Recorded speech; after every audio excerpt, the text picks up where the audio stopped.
Blah.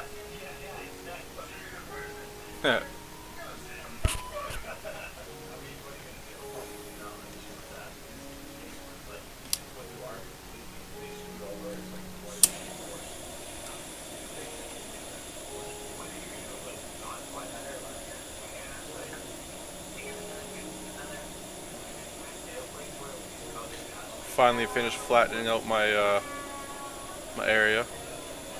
I'm just picking up all the iron. I'm either gonna start strip mining or building. Probably strip mining though, because I need some diamonds.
Alright.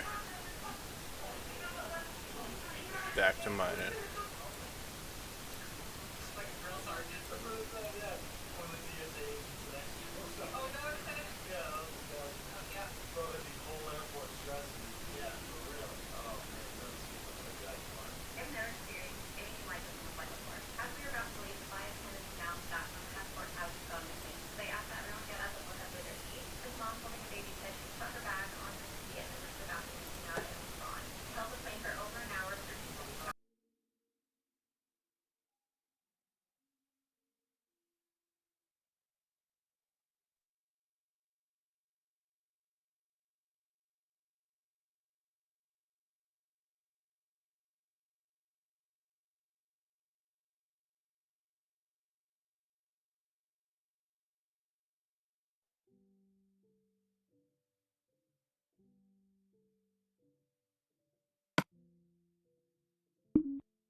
That's weak ass. Ooh.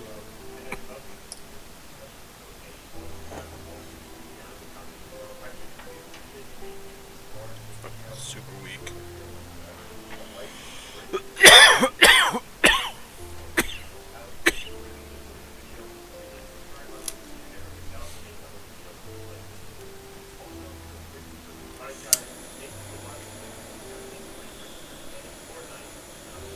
AC is finally starting to work. Forgot to turn it back on after the power outage when the storm kicked off.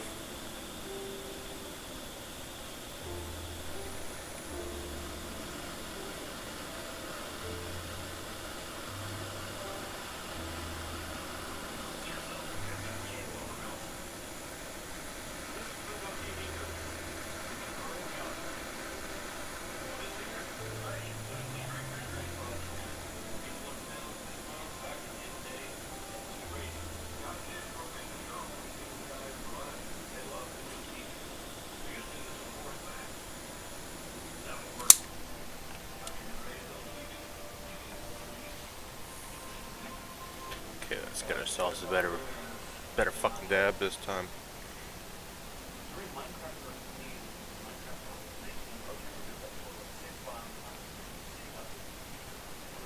Ooh. I'm not a pussy, but I ain't no fucking chief. Jesus. Fuck it, tis what tis.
get back to the game.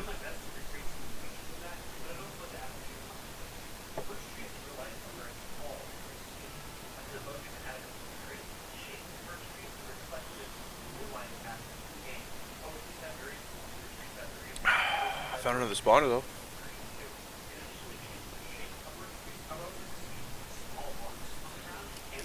Thank God for the PlayStation 3 saving feature.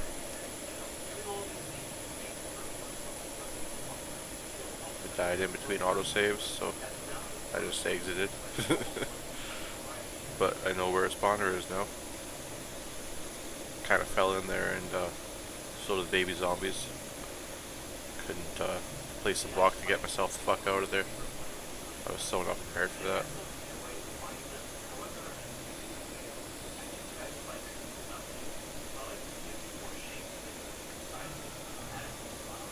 But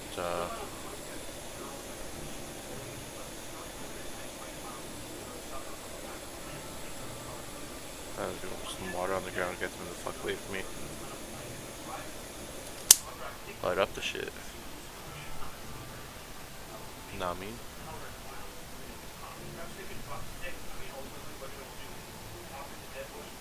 Come back and make a farm.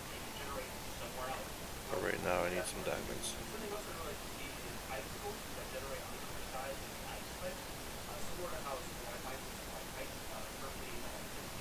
Fuck the 2 or 3 I found already. It's not enough.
across the grass, but that's all you will get. We on some high level shit. Get back to your class with the masses where you're easy to forget. I'm in the little yellow bus, riding, I'm that bitch laughing, oblivious to the wicked world outside and what's happening. I'm on a little yellow bus, who wanna ride with me? Come on, super sub, come on and super sub. I'm on a little yellow bus, who wanna ride with me? Come on, by the masses. Come on and super sub. Look at that freaking motherfucker. We gripping cause we in here wildin'. We living out of road shit while y'all worry about styling. We riding on past, sometimes haters try to diss us, but we so fucking happy we can't help but let it miss us. We floating off the chain, we ain't gotta maintain. We in our fucking in.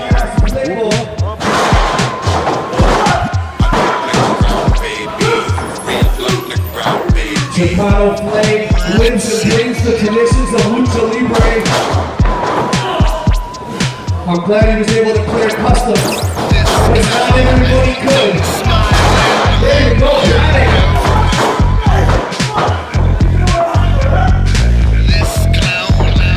Got it now.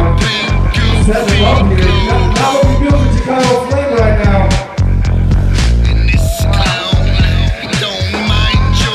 Like the international symbol for I'm about to do flippy shit. Shout out to fuck that.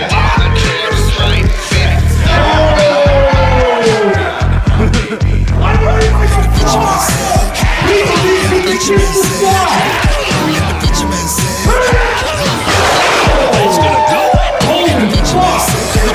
I can't believe my eyeball. But wait a minute.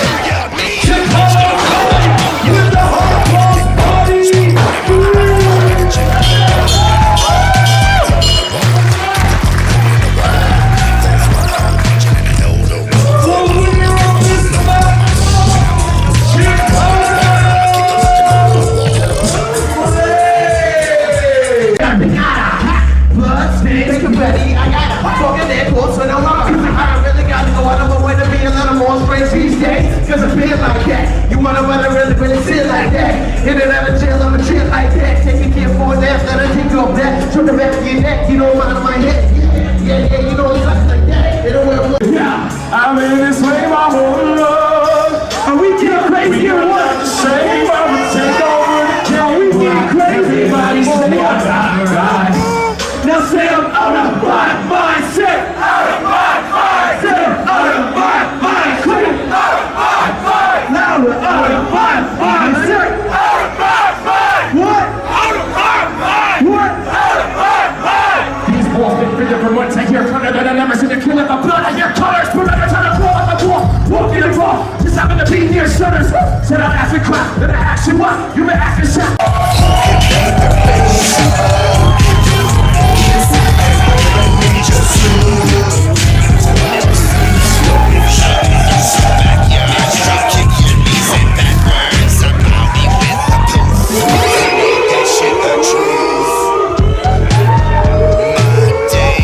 We got some family up in this ring right now.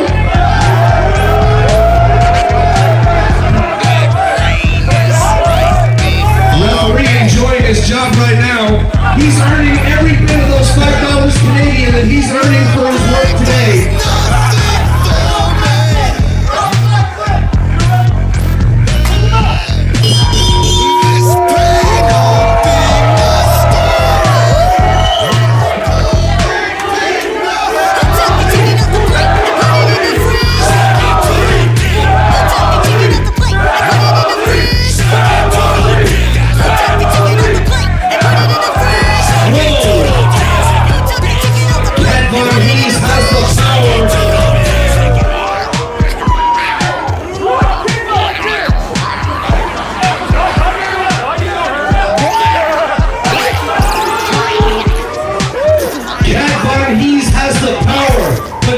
Shaw has Juggalo love.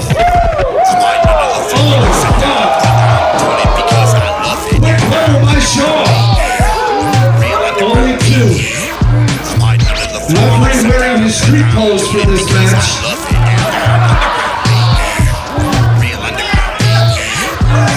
Giselle Shaw got that wrist lock on there. She might not be able to overpower the much stronger Cat Von Hees. Stepping on that ankle and twisting the wrist.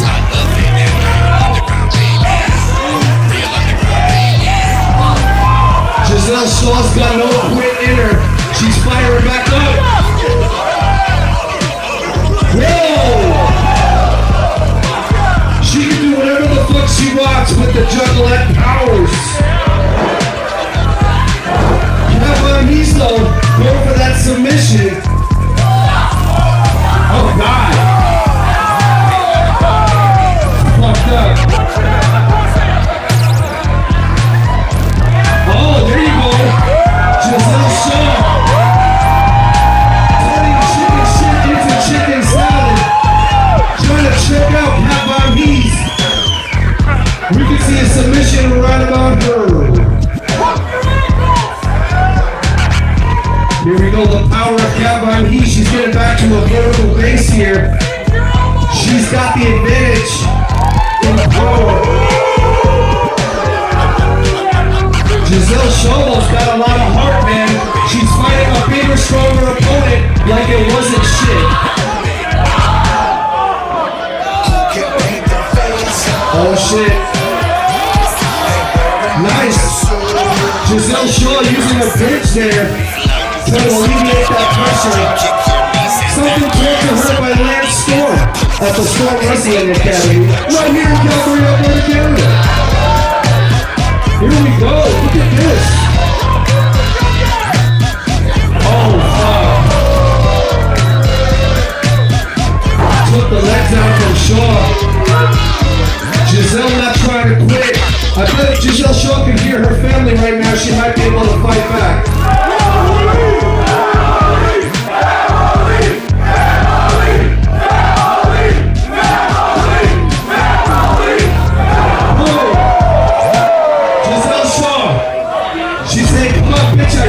Come at me. Oh shit!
just happened? What the fuck? What the fuck? What the fuck? What the fuck? What the fuck? What the fuck?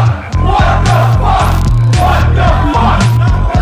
Bobby Sharp doesn't know whether to wrestle him or rape him.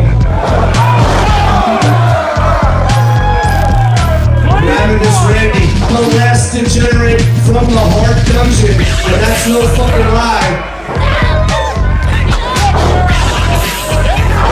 Ravenous Randy throwing those lines, nobody home, punks him out on that one. Wait, standoff.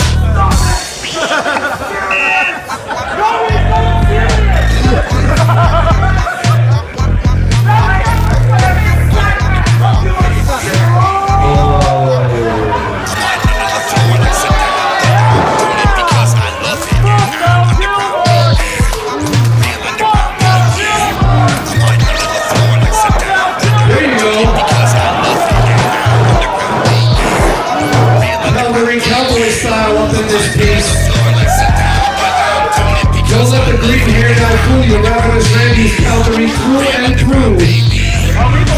There you go. Oh!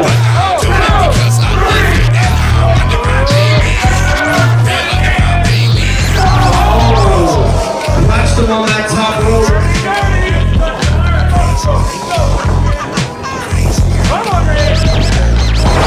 Bobby Sharp with that powerful body slam, momentarily silencing his critics.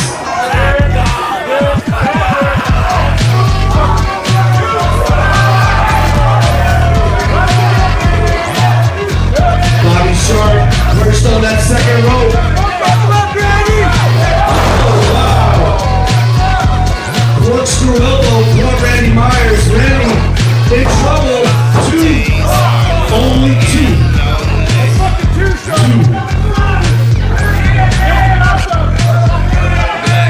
Ravenous Randy right now wishing he could text Teddy or Bret Hart for some last minute fucking strategies. Cause Bobby Sharp is fucking... Bobby Sharp's straight up kicking his fucking ass right now. Damn, giving the international suck my dick sign. Two. Only two.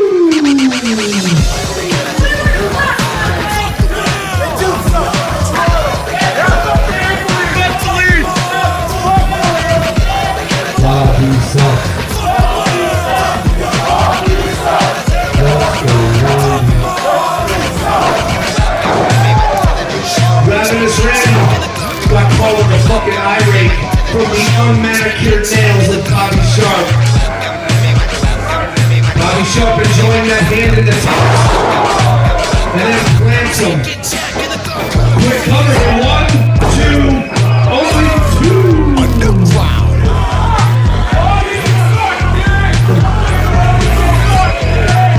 Bobby Sharp may suck dick. That could be true. But right now he's with... I said it could be true. He says it's allegedly not true. Yeah, we can agree that he's not sucking a dick right now. Whoa. Set him up with some rope-based maneuvers and then settles in with that fucking dick-licking shitlock. That's what it's called, isn't it? Bobby fucking Sharp, piece of fucking shit. But, clearly in control.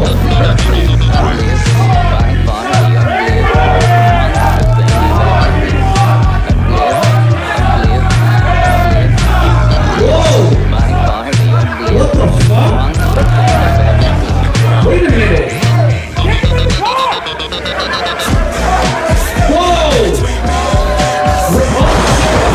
Randy Myers able to freeze time, but not able to freeze the offensive maneuvers of one Bobby fucking Sharp. Bobby Sharp's got him in the block. Bobby Sharp had him in the block, and he did it not, nor did he get the pinfall.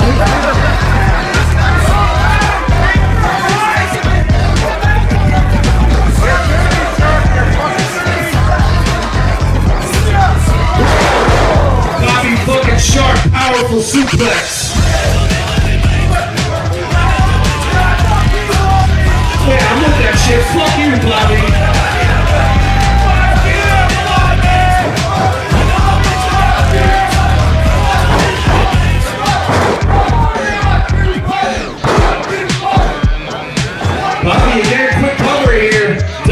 the leg. Oh shit! Oh fuck! Wait a minute! No! No! No! Fuck!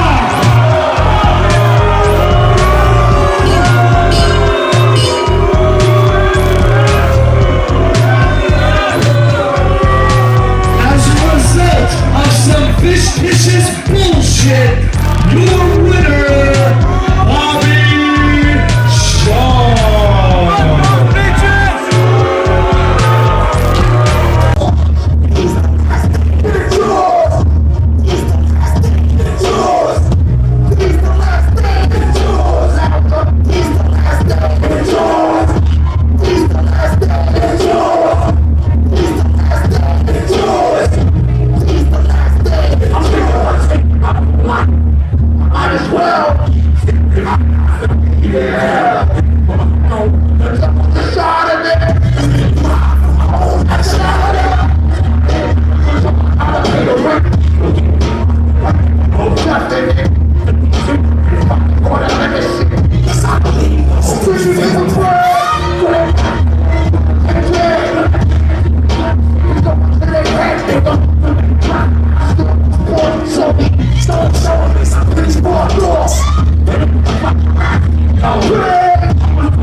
Motherfucking two. I want everybody in this bitch to make some goddamn noise.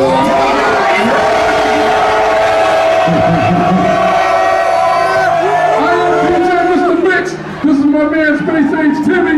We ain't there in Calgary. We gonna fuck with y'all on this juggalo shit. I'm trying to get some little footage, so everybody make some motherfucking noise.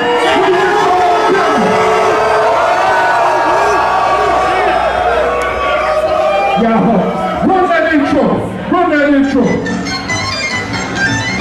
Let me say, hey, hey, hey, hey, let's go.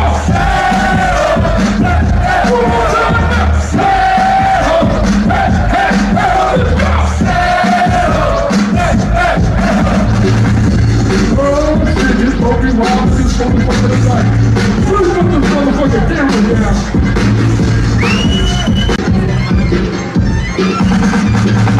You ready to get stupid in this motherfucker? I mean, y'all all dressed up for the party and shit. Are y'all ready to get stupid in this motherfucker? Let's do this shit. Pokemon, please. A homeboy. We're about to do this motherfucking shit. Old school stuff. Hey! Hey! Come on, come on! Pump, get it, that's the way! That's the way you go! Pump, get it, that's the way! That's the way we go, yo! Check out on the city, shake it, pick your rubber butt ass nigga, go pump, get it, I got 135 people, it's gonna walk keys, so people in the movies, kick for the bottom, kick for the top, so this up to you, bring that ass, bring that shit, I'm still with that pretty shit, one time for the girls in Georgia, beat like this shit, if I see scores, I wake up in the back, to the girls out, I shake that ass, so high, I can't tell you got to shake it, come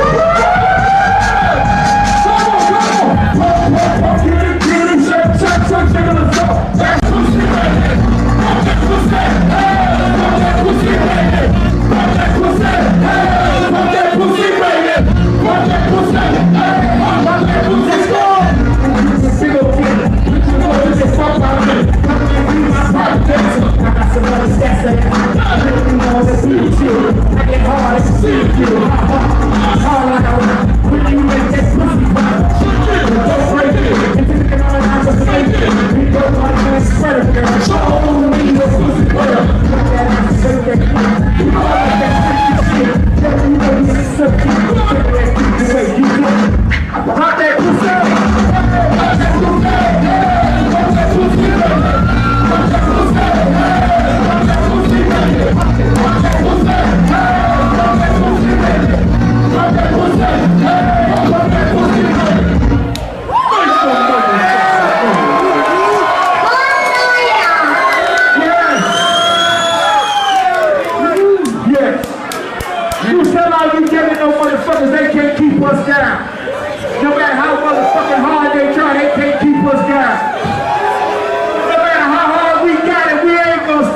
straight. Where the ladies at in this motherfucker? Make some motherfucking noise. You can't be changing up on the ladies. You gotta let them know when you change up. You gonna fuck up from the front, you gotta let them know it's gonna be from the front for a minute, then we gonna turn it over to the back. You can't just change up in the middle of the stroke. Ladies, let me hear y'all loud. Do the ladies run this motherfucker? Do the ladies run this motherfucker? All the fellas in this motherfucker, they better say something. Now do my dogs run this motherfucker? Do my dogs run this motherfucker? Ladies, y'all dealing with some shit. I'm gonna give y'all ladies one more time. Let's start that running. I'm with the ladies. I'm with the ladies, ladies always. Say what? Okay. 3, 6, okay. 3, and up. Say what? 4, 4, 3, 4, and up. Say what? 5, 5, a 4 on the side and up. Say what? Okay. 6, 6, 4, 6 on my dick and up. Say what?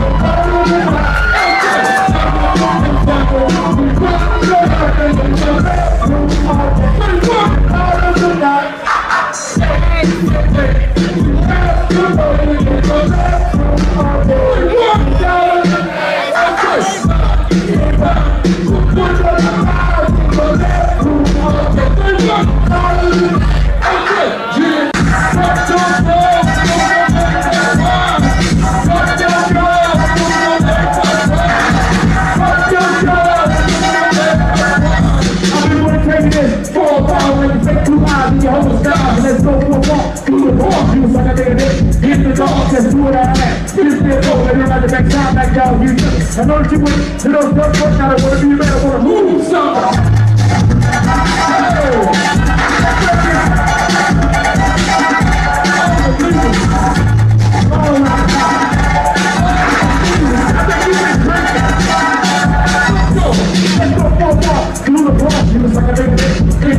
Just do what I have. Just been up in the one that makes all that falls you know. Do what I have, baby, don't say, look at me.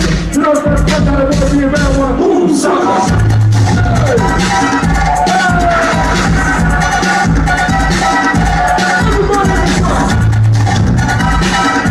Everybody in the crowd, follow my heartbeat. Let me just say, hey, ho, hey, hey, hey, let's go. What are we doing now? Hey, ho, hey, hey, hey, let's go. Check this out. Check this out. Those are fucking Canadian drugs. He forgot the whole fucking show.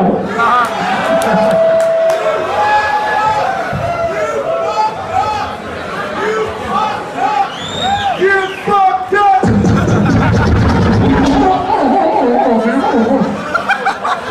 I heard somebody up there say get fucked up, right? You turn around and get that girl, stick her tongue down her fucking throat.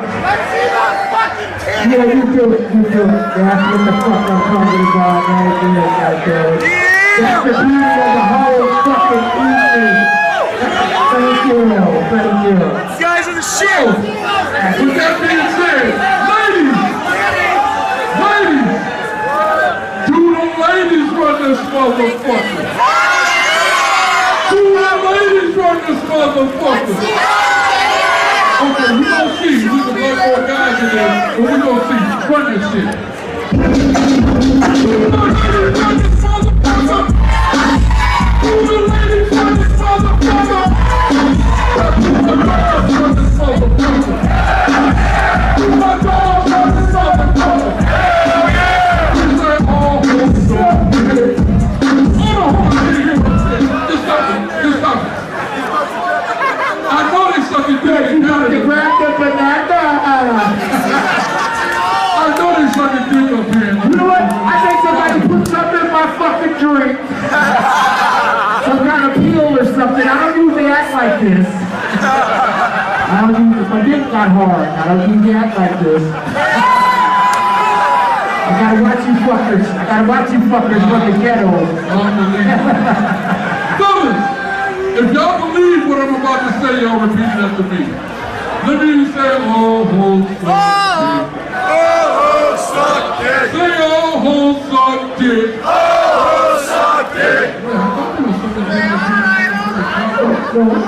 Ladies, and while y'all doing all the dick sucking up here, let me say all fellas eat pussy.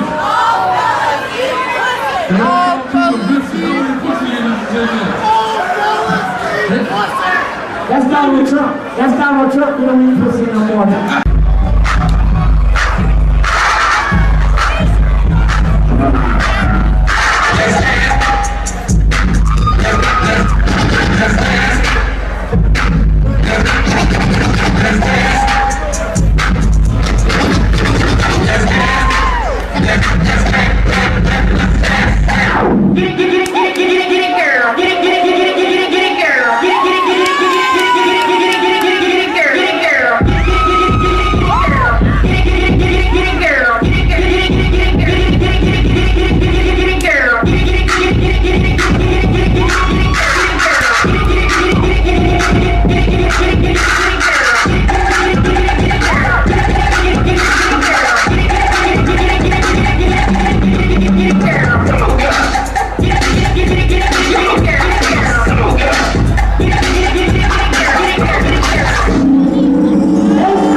You know, I start off with a blowjob, though.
this gypsy and of mine. You're the lucky one. She died and left behind an ancient piece of time.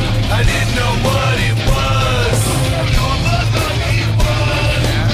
Dug her deep in dust and just played with rust. Started taking piss.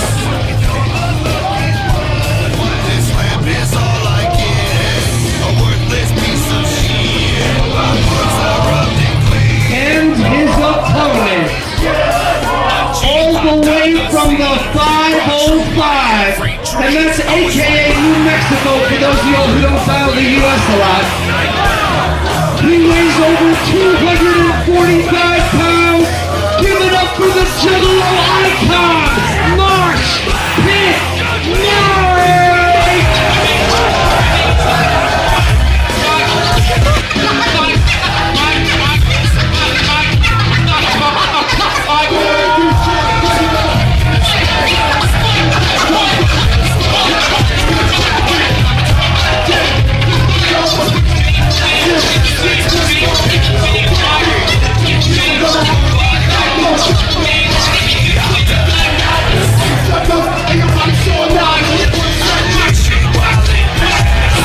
Genie's moving fast.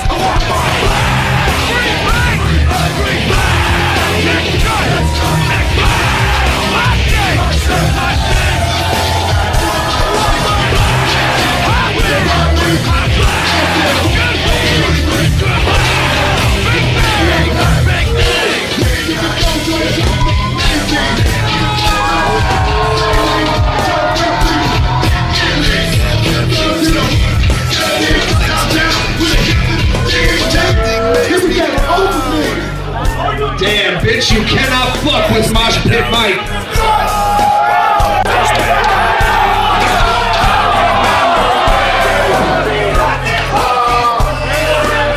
Fucking he's got the weapon. No. What the fuck? Heading out of the ring already. Headed back to Boston, perhaps.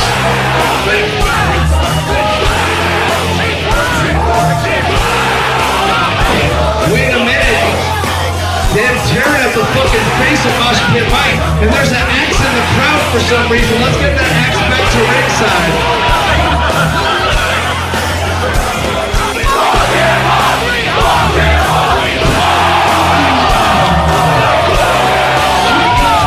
There used to be some sort of a promotional stage or perhaps I don't know what the fuck, but it's really now. Only two.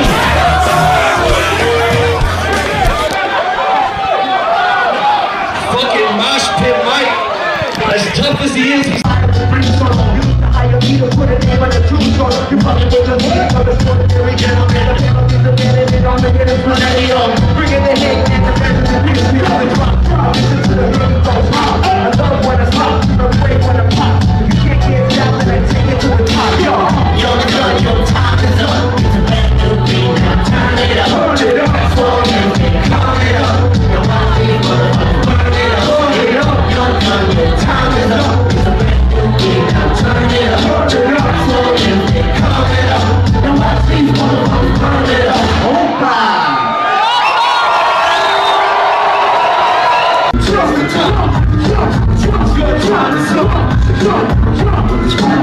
It's hot shit. Who takes the top? Your time is up. It's hot shit. Perfected but not infected. Rise from the keyboard, flip the sound system. To the last day, you never got guilty. In a flash, hot rods and cash. You're my favorite, always made this. Walk into the pages, pop from the mind and it's what's so hip-hop. Turn cards and silence, fresh out the shop. I'm gonna start it, and child's body. This medical condition is critical. Unforgettable, sort of beautiful. Which is suitable, changing in time. Close to my track, I pull them on. Take it with a different respect. Select objective, make cheap or accident. The rest is full of good chest. Come on, come on, come on, come on, come on. Come on, come on, come on, come on, come on. It's hot shit. Make us stop.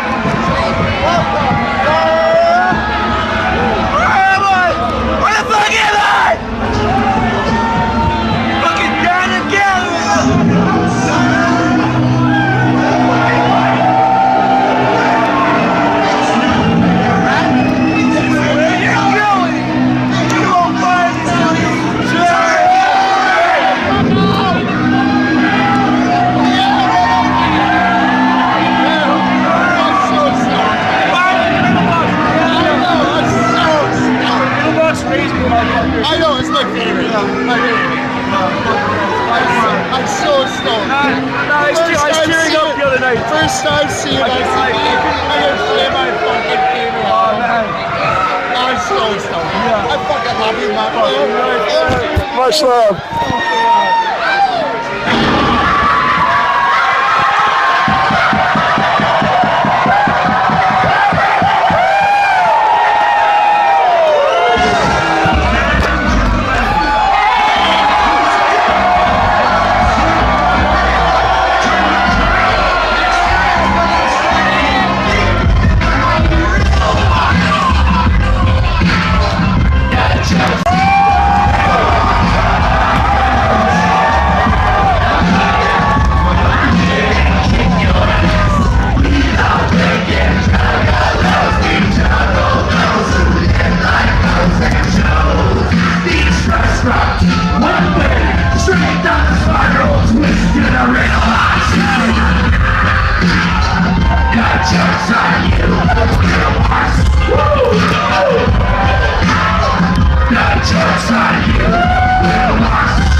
still have to breathe in there. In my teeth, before I start yelling and hurting my pain. Remember something's wrong with my brain. It's insane. 7 hours before I got to meet at the wall. Kick open the doors and put me down the hall. I'm sliding and I'm walking off the stairs like a hockey puck. And my brother's like, he said I was born to make it rest. Born with a hatchet and a tomato face. But I'm not a white body. We got bodies! That one! We got that one! This one! This one! We got somebody! We got somebody! Bodies! Bodies! Bodies! Bodies in the back of my hand!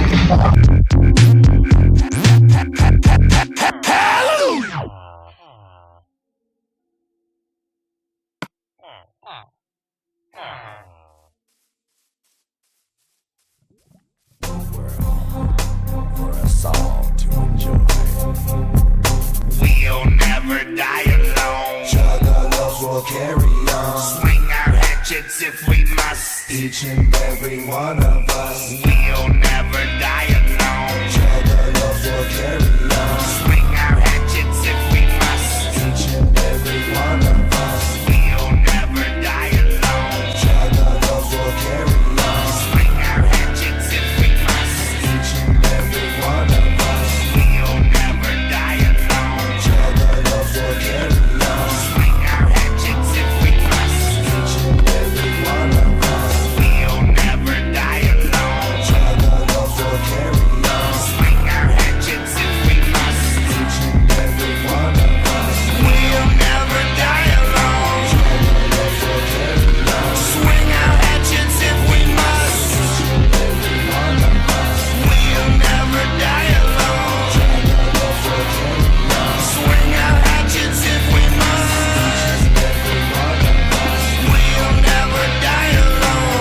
Juggalos will carry on. Swing our hatchets if we must. Each and every one of us. We'll never die alone. Juggalos will carry on. Swing our hatchets if we must. Each and every one of us. We'll never die alone. Juggalos will carry on. Swing our hatchets if we must. Each and every one of us. We'll never die alone. Juggalos will carry on.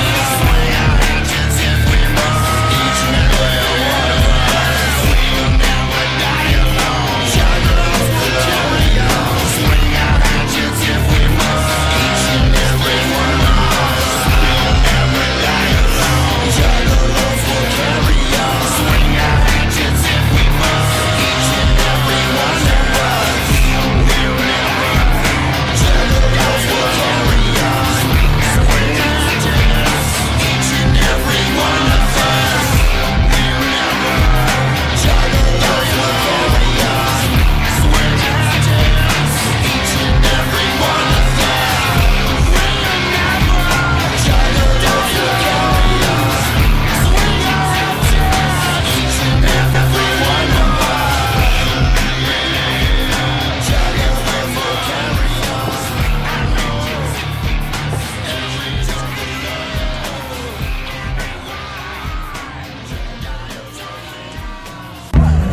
Cola, black cherry, root beer, red pop, cream soda, grape, rock and rye, Dr. Fago, candy apple, 60-40, pineapple orange,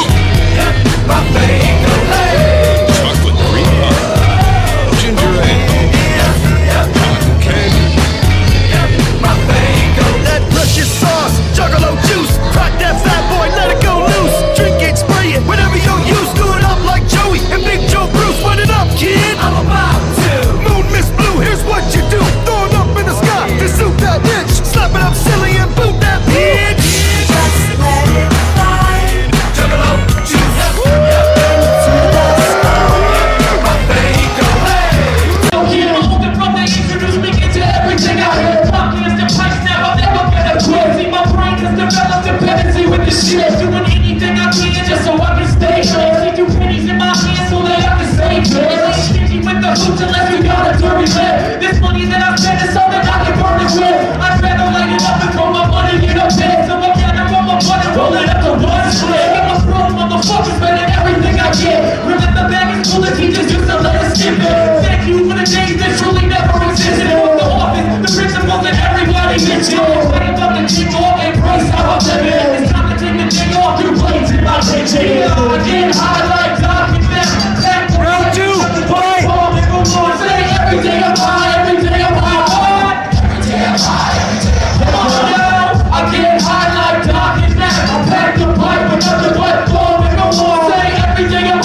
a picket package. I ain't playing late on me, son.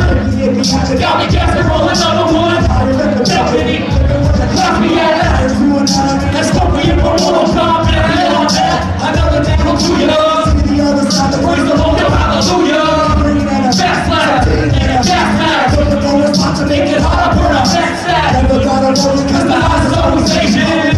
But I continuously blazing. Now I'm killing it, like I'm killing it. Fuck, can't wait to taste the smell again. That's what you burn on me. Straight to fucking burn on me. Rolling like a dragon do. Blow it out in front of you. I get high like nothing.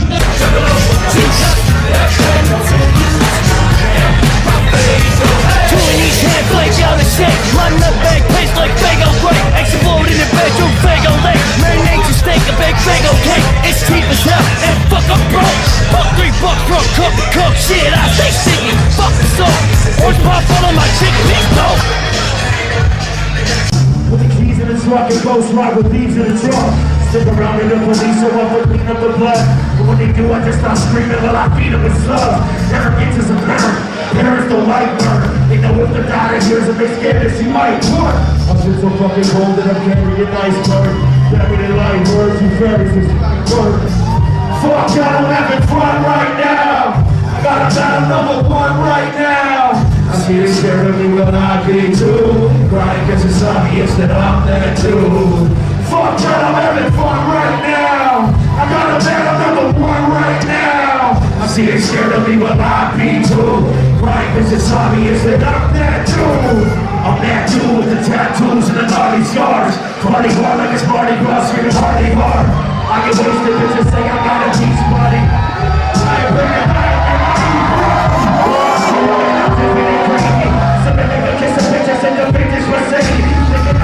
Differences, my shit is in.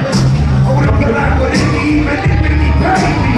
I keep it underground with a thunder pound and break it small. I'll punch you dead in the face, won't be so late to call. Rappers acting like faggots, they tryna place the ball.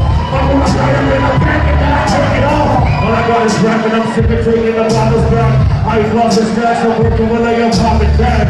Run around about my feelings, then it's on the track and it's on the yak with an apple back. Oh, I'm having fun right now. I got a medal number 1 right now. I see they scared of me when I be too. Cry cause it's obvious that I'm there too. Fuck you, I'm having fun right now. I got a medal number 1 right now. I see they scared of me when I be too. Cry cause it's obvious that I'm there too.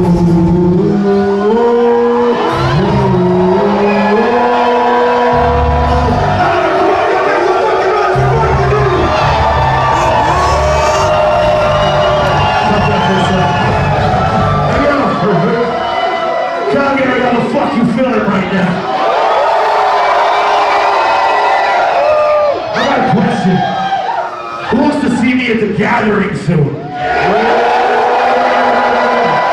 Nobody knows it yet. ICP doesn't even know it yet. But I'm gonna be at the fucking gathering soon, trust me.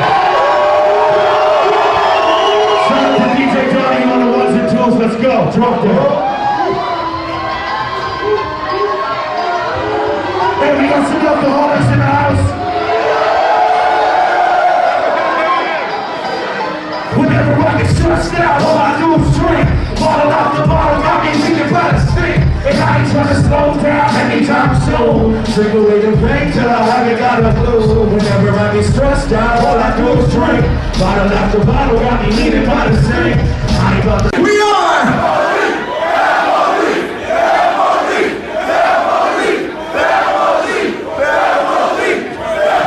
Can we go faster? Go up there so I can go behind you. Pastor, can we get him to go faster?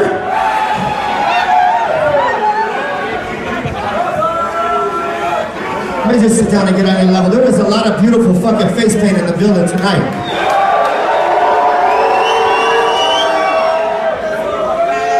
I'm feeling unworthy right now. My face is not painted. I'm looking out here like, God, there's some pro motherfuckers out here just carving their face beautifully. Grizzly up in this bitch. Stomp down killers in this motherfucker.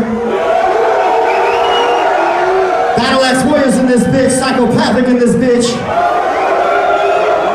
hella drunk, stone high, motherfucking juggalos and juggalettes in this motherfucker. Alright, Pink Gang, before we keep going, I'm already sweating and we're only 5 minutes in. So before we even get going any further, I just want to let you know this is going to be a highly crowd participative show. Alright, so I want all my family in the back and on the sides. If you're on the sides, I want y'all to scoot it in a little more so we can get it nice and tight. Tight like a toy guy. Everybody bring it in tight like a toy guy. If you're on the sides, over here, all my family over here, get your drink, take a shot. Bring it in. From the back, bring it in. Because we're going to do some crowd surfing, we're going to do some stage diving, we're going to do some crazy shit.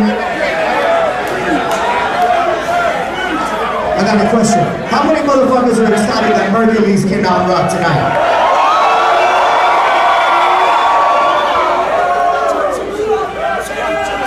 How many people are excited for the one and only legendary Ice-T?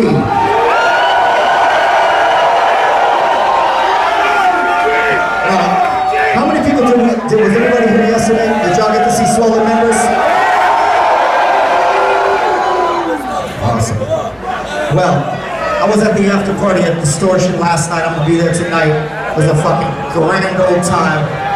ICP did a random ass set. That shit was cool as fuck, man. And I appreciate everybody that I got to see there. I wore a dress shirt for you guys tonight. So I'm just excited. You know I'm excited when I bust out the dress shirt. You know? I will be up here for Fake Armageddon tonight, just an effort.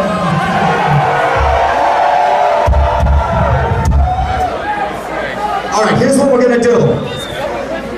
When I ask you guys to do something tonight, I need everybody fucking doing it. We're broadcasting live on Facebook right now. Let me get a whoop whoop for everybody on Facebook. Let's continue.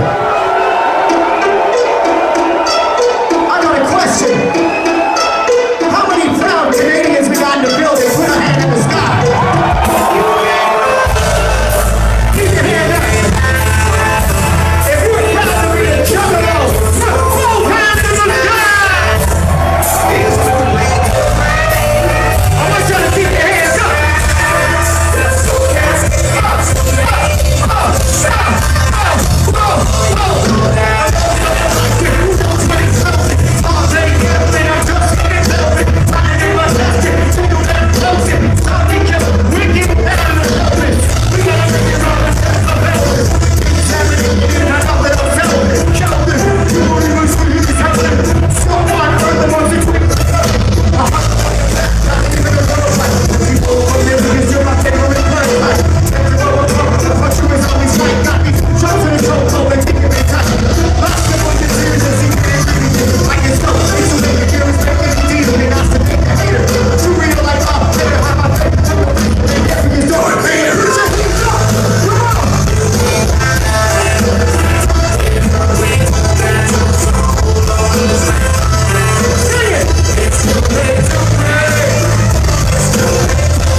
All my people in the building, let me get a woo woo. Girls don't say no, they don't see gold. Everybody in the house, put your hands to the sky like this. Come on. Girls don't say. Girls don't say. Everybody say it. Girls don't say. Girls don't say no, no.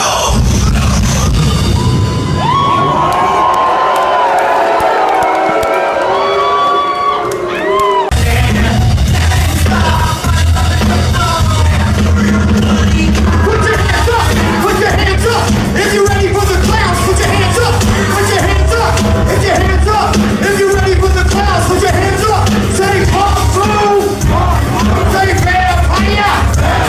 Say kung fu! Say vampire! Vampire! We like that! Satire! We do the test! All my people for the best! Don't be set to be the best! Defending the West! Vampire! We like that! Satire! We do the test! All my people for the blood best! No intent to be the best! Defending the West! Vampire!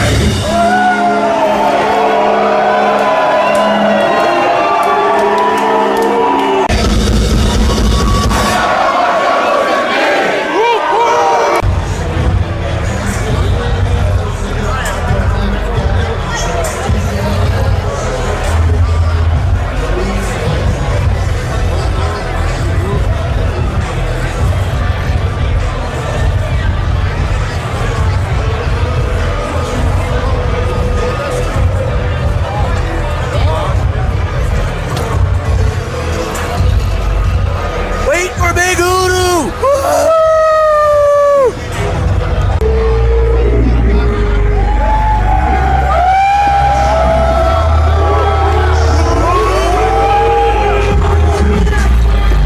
On the floor, that's what he did to even speak to a carnivore. I stay ready for battle, there's no beef with the Lord of War. Blood flows in the moment, so this Lord knows I'm one of the toughest soldiers, so it's the bonus that I'm still living. They never wanted me to make it, surrounded by other hatred was drowning, but I escaped it, still made it off the block. I ain't never taking shots, I came out of view, was speaking down upon my name, I'm blow the brain out of fool, cause who do carry guns too? They'll never find you, must I remind you that I'm from the murder league, cause you never heard us speak, ripping off your legs, a couple extra shots to knock your homie out his case. I'm the way they break on the weed and put the cake in your cheek, and break the smile all over the street. In real time, what's in your mind, my rhymes are like the antidote. Slipping in the pockets from all that garbage that you've been hearing, it's interfering with that real deal. I am the real deal, baptized in wicked ways, cause I play wicked games. New terror on your head like a new era, hardest tales from the gate. My faith was written in stone on two tablets. Truth that is second soul without leaving the star. Who we are is not to be questioned. I'm destined to die like Jimi Hendrix overdosing of the music of God. After pictures, my revenge express up domination over my section. Kill the game, don't go need protection. Nigga, I make no change my direction. Reppin' hard from my block 7. Yo, hood, family, tell me what you know good. I'm looking for some bad bitches and something that look good. Holla in the deal, fuck haters trying to kill. Psychopathic till I'm laid in the casket or straight jacket.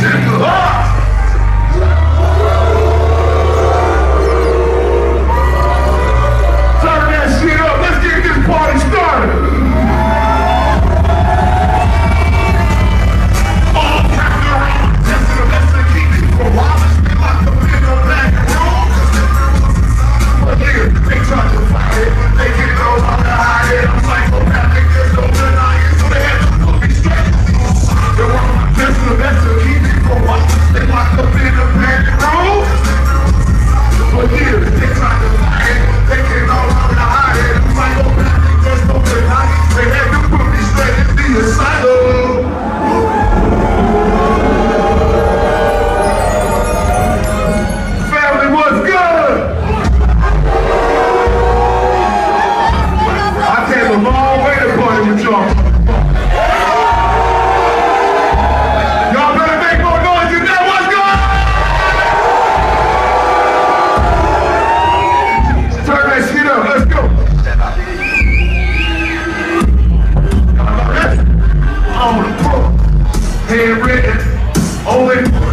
That's right, black leather bindings and action. All the other replicas, action. It smells of death with a hint of garlic. I dropped it once it bloodstained the carpet. It talks to me as I turn the pages. Everyone that all didn't die, I'm courageous. It taught me how to bend the book with my mind. And now I can twist the head off the spine. I grow knives that don't really exist, but they split your ass up into kibbles and bits. Alright? Voodoo, do your time. And when you get through these rhymes, I deal with the dead and they can promise it too. In return, what they grab me. Bitch, get scared and put your motherfucking hands up if you win. What up? What up? Let's go. Bitch, get scared and put your motherfucking hands up if you win. Yeah. Yeah. Boom.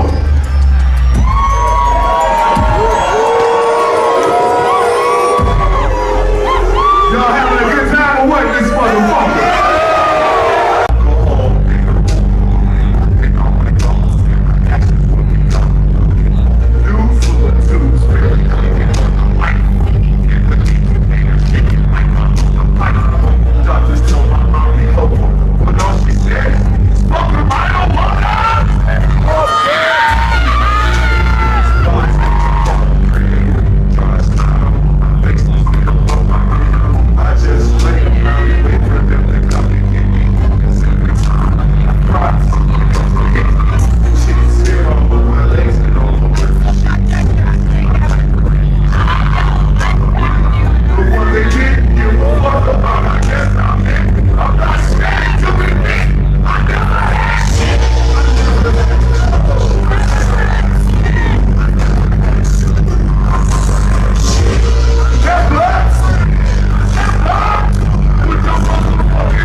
death row.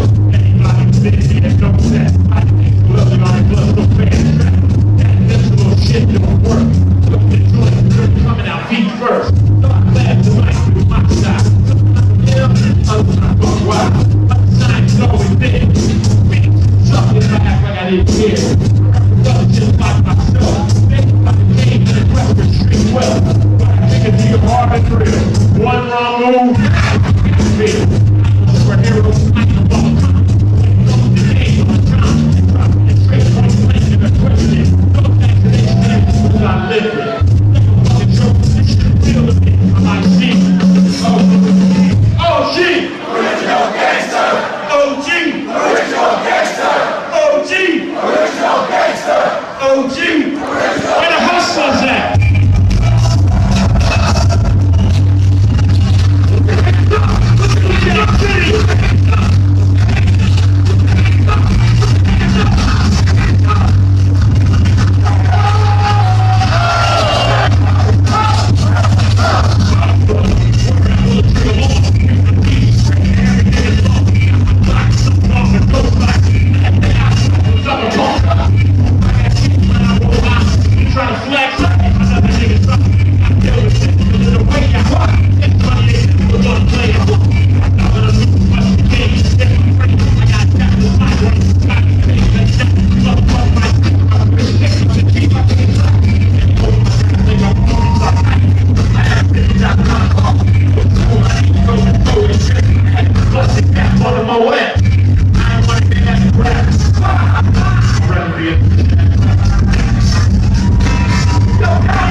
How can I be that?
Fuck yeah!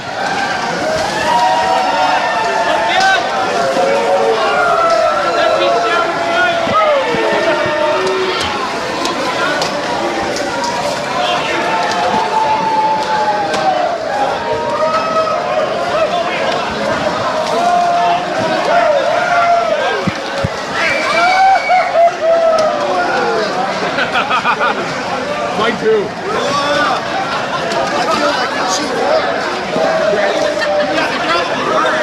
Yeah, man.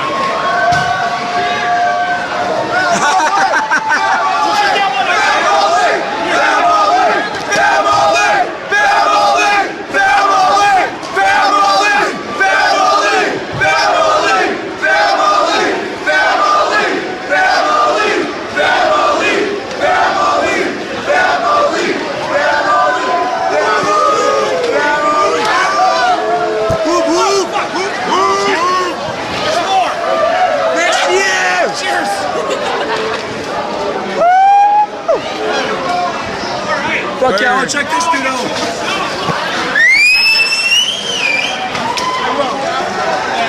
And the annual Hottie of the Year goes to this dude. It is custom made fucking dope ass shit. Check out those tits. B and a half. Check out those tits. That's a B and a half. Look at that. Whoop whoop. Whoop whoop.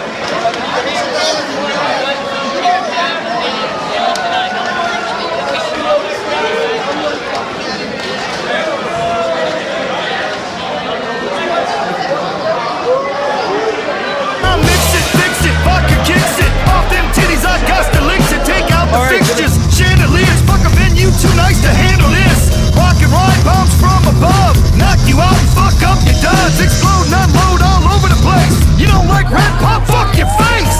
3, 2, 1, go! No. Restart. All team. Okay. 3, 2, 1, go! Shorts out the power, dance in the dark of the Fago shower. Sugar rain insane, flavors colorful. All the other Canadians juggle a weekend. Into the basement, but it ain't wasted. More would taste it. Seeps on through to the pits of hell and puts out the flames where the devil dwells.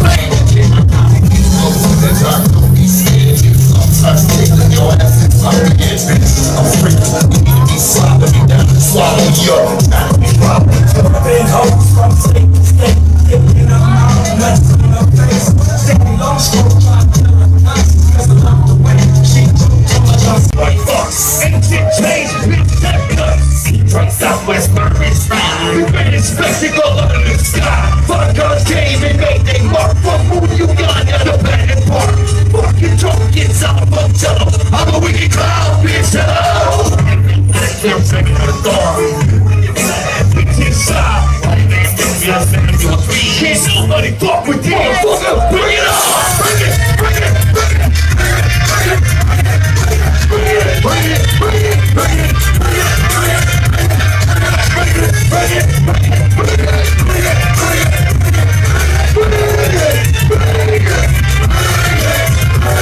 Bring it on! Where's my hat, motherfucker? Where's who at? The fuck up here!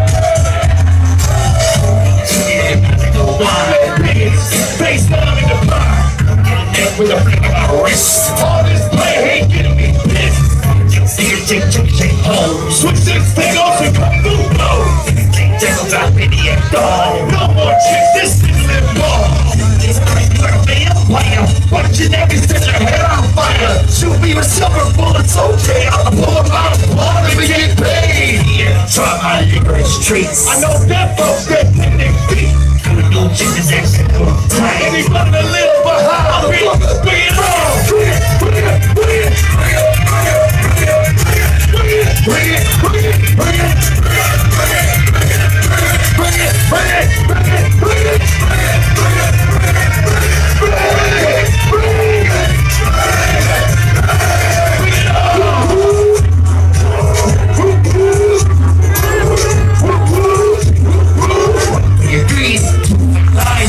drop off, single like dice. Take a drop off, single like dice. Take a drop off, single like dice. One for your greed, two for your life. Take a drop off, single like dice. Take a drop off, single like dice. Take a drop off, single like dice. One for your greed, two for your life. Sex to go, serial killer. Axe for the point, recap pillar. I don't wanna feel attacked, it look fresh. I'm coming like David Corrects. Worse, people think I got bombs in my locker. Think you gotta open it up, I'm a sucker. Get the fuck up, leave me alone. I'm about to cover your whole big see ya. To the moon.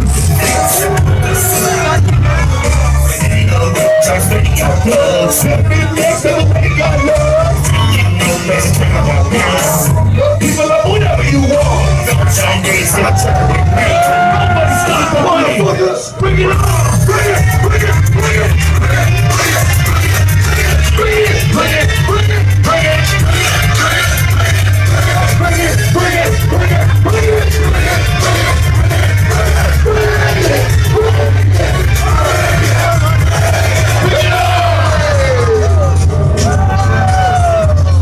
It's our last motherfucking night together!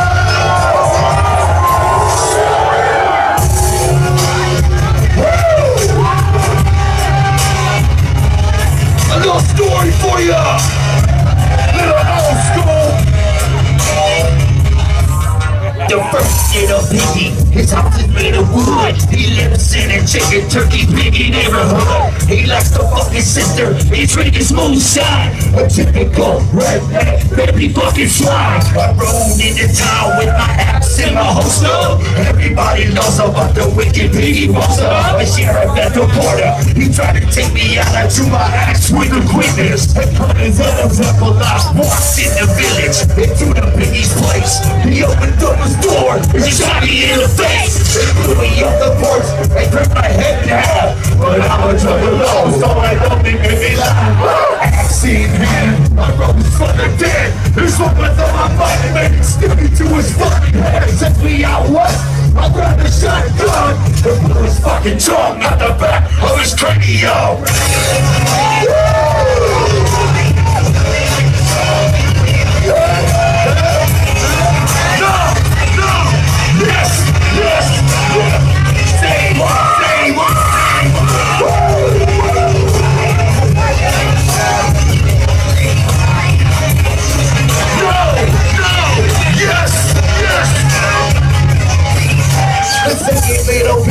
His house is made of brick, and this little piggy is a motherfucking prick. He sits on his bitch and gets all the respect, but if I get a chance, I'm going straight for the neck. He walks in the room and everybody rolls, locked up, fucking chillin' underneath my clothes. First they let the piggy, then you can finally simmer when this piggy don't know is he's about to get his neck wet. Now I see the fender, I'm thinking what the fuck?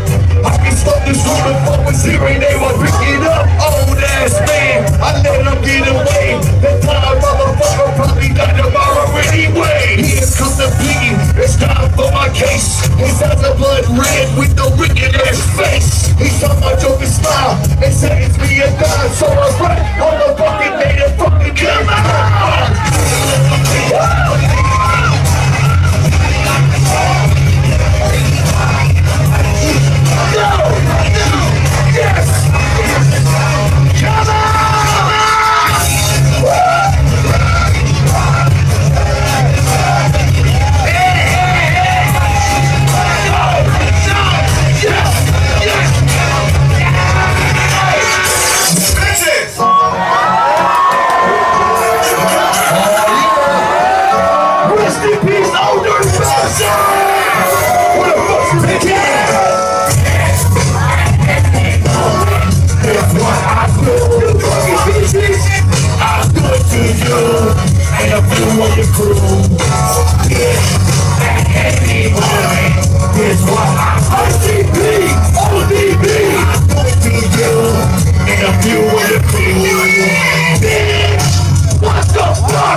give you the extra sweet.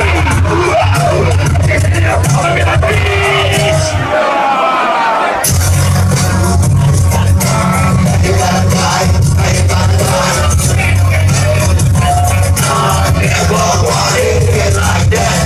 You know I love you, but now you gotta die. You gotta die, you know I love you, but now you gotta die. I can't stand is these bitches trying to take my riches when I ain't even got none. I never lie, you knew what I wanted all along. My bitch needs a vertical smile. We keep the world, it's love, it's hell. I'm a bitch, we need a fucking pill. You fucked everybody else in the place of talk. None of me had to punch your face. Bitch, I love you, but now you gotta die. That's right, bitches, that's right. But you know I love you, but now you gotta die. Bitches, bitches. You know I love you, but now you gotta die. Now you gotta die, now you gotta die. You know I love you, but now you gotta die. Fuck you, bitches.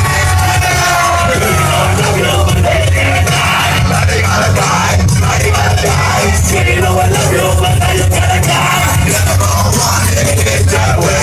You know I love you, but here's what I'll do. You know I love you, but it's to you. Have you what you do. Rest in peace, old dirty bastard.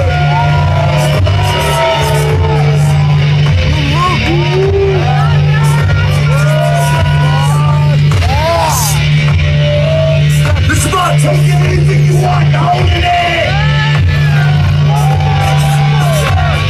Get out the way. If you the one and on the freeway, get out the way. If you afraid to pierce the sky, get out the way. If you too slow and need some leeway, get out the way.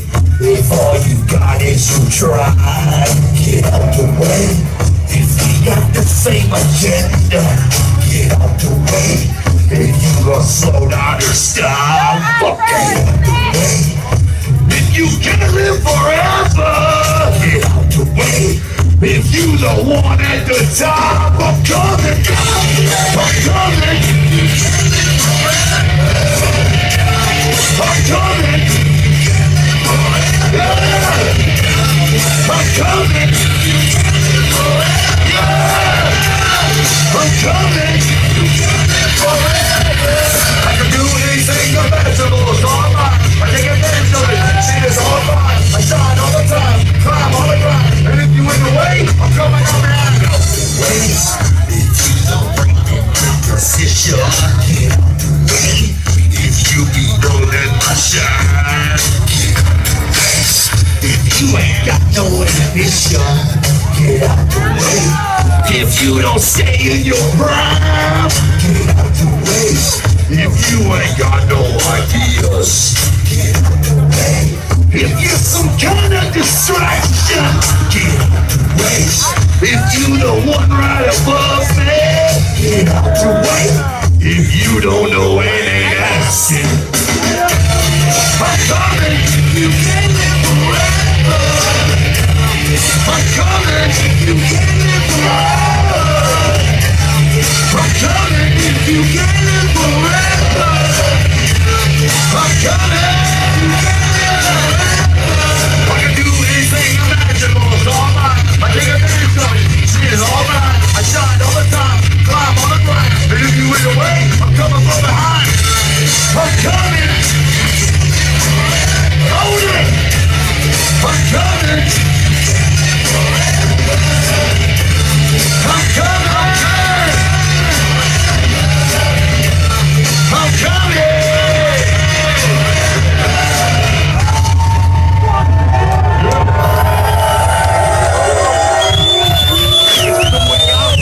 The way you be doing this, your whole plan sounds pretty whole. Go to get your rough time, go to pop your Chris. I'll be waiting for your bitch ass behind the club, sipping on England. There's something about you motherfuckers I just can't stand. And I'll put you between your butt cheeks, but still call yourself a man. Oh no, he needs your stylist, you're bucking little girl. Your hair fall in place when you had that little fence spell. Fuck that, I turn my knuckles to concrete and prepare. But the moment I see you and saw you would blow off your beard. Scheming and stuff on tight, remember days that's me to do. Cause punk fucks like you get a black eye and wanna sue. But me, you're fucking, I keep it old school and dirty. I'll keep it on people behind me, and that's all that concerns me. to go and keep hating, bitch, we sick of your bullshit. It's about time to start, and I know juggalos are feeling it. We underground to the main stage, turn the whole shit around till we young and paid. Get the fuck out the way, that's why I'm stepping in. We underground to the main stage, turn the whole shit around till we young and paid. Get the fuck out the way, that's why I'm stepping in. Get you a warrant, say his beats better make it count. It's gonna be the last times words ever come out of your mouth. I'll be up in the balcony with a fuck on and put in his gun like a silent assassin, a ninja of sort. When you up in the choreography, practice with your glittery pants. I'll be outside with a gang, you scrub starting juggle on standing. When you come outside, bitch, don't get it confused. I'll be in the passenger ride of my whole white ride spitting on you. Now we made a hope of your neck, get it free to spend 2 cents. You a fuck with a bitch, somebody's looking, she giving up that ass. And still grip a bucket, without a second thought. From the scene, George for a week straight, but I'm taking them off. And I'm sleeping on the stick, I'm scared of getting these hands dirty. Your hands look nobody running, these demon hands are sturdy. Sooner or later, your world and mine will be colliding. And it's scrubbies in my team, I'll be psychopathic riding. Put me underground up to the main stage, turn the whole shit around till we young and paid. Get the fuck out the way, a scrubbies coming in. Put me underground up to the main stage, turn the whole shit around till we young and paid. Get the fuck out the way, a scrubbies coming in. This is a big titty. I got warrants in like they city. I like to find those provoking. I swing quick and leave a motherfucker all hanging up, but it's drink the blood of a street rat. No, I'm not spooky where the weed at. I got 18 plus speed with a plus 2 dagger from the Kuma hard C&D game head shit with a brick. We fuck hotties with the same dick. We eat power lines and generators. We do. One time we saw Detroit City, I'm a like a loving. We the wickedest believe that. We do. Stevie Wonder broke and see that shit. He do. We don't rip your head off and swing it by the head until we get blood anywhere. Motherfucker, get rid of. We know you ain't who we are. For even this and we're not. I'm gonna get that wicked on.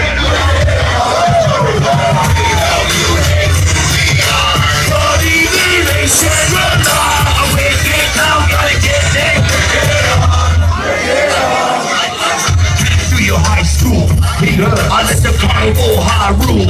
He love it like a death door. He love it. This is Southwest Side ghetto territory. I can make a break for you, baby. Everybody's on the front of my house and every night I hear demon and all. They get wicked on me. I'm a black hearse. We do. Clown love juggalos first. They do. Red and gold caps everywhere. With the fresh face, black caps. In the graveyard, we do in the racing and play cards. So move out of the way and get out of my bed. I will saw your head in half. Motherfucker, get your wicked on.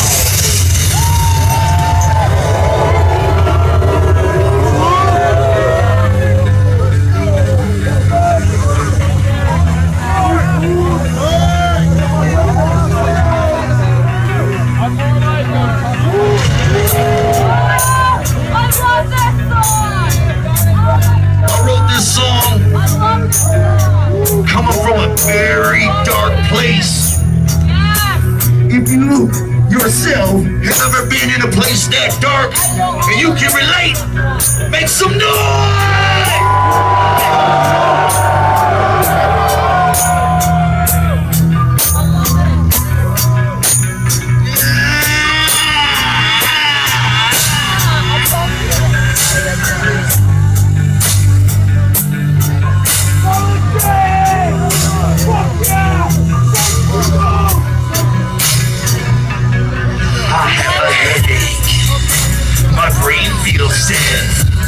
I got home and sat on my bed, kicked my shoes on. I see my toes are cracked. I tried to wiggle them and 3 of them snapped right off. I stood up and now my walk is crooked. I went to piss, nothing came out. I shook it and pulled it, it snapped right off in my hand. What the fuck is happening? Don't understand. My hair is falling out, my body's sore. I threw up on the bathroom floor. What the fuck is that?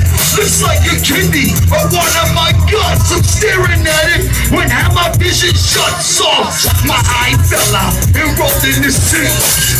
I look in the mirror, the hole is big. I'm trying to pull myself together. Impossible task. My only question, how long will I last? I'm falling apart. I'm falling apart. I'm falling apart. I'm falling apart. What's become of me? What's become of me? I'm falling apart. I'm falling apart. What's become of me?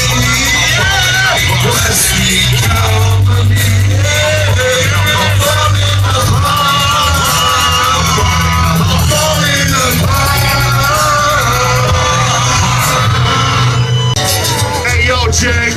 What up, man? You know they don't like juggalos over there, right? 50 bucks says he don't get none.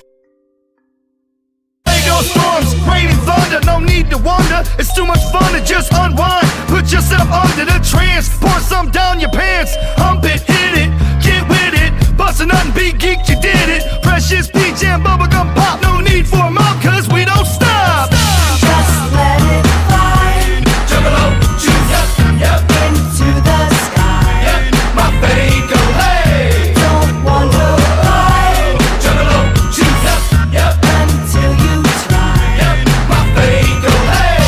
Orange chug, city soda, Yep, moon mist, yep, mango tango, hey. key lime pie, red cherry, Yep, original black raspberry, yep, my fake hey. jive turkey tonic.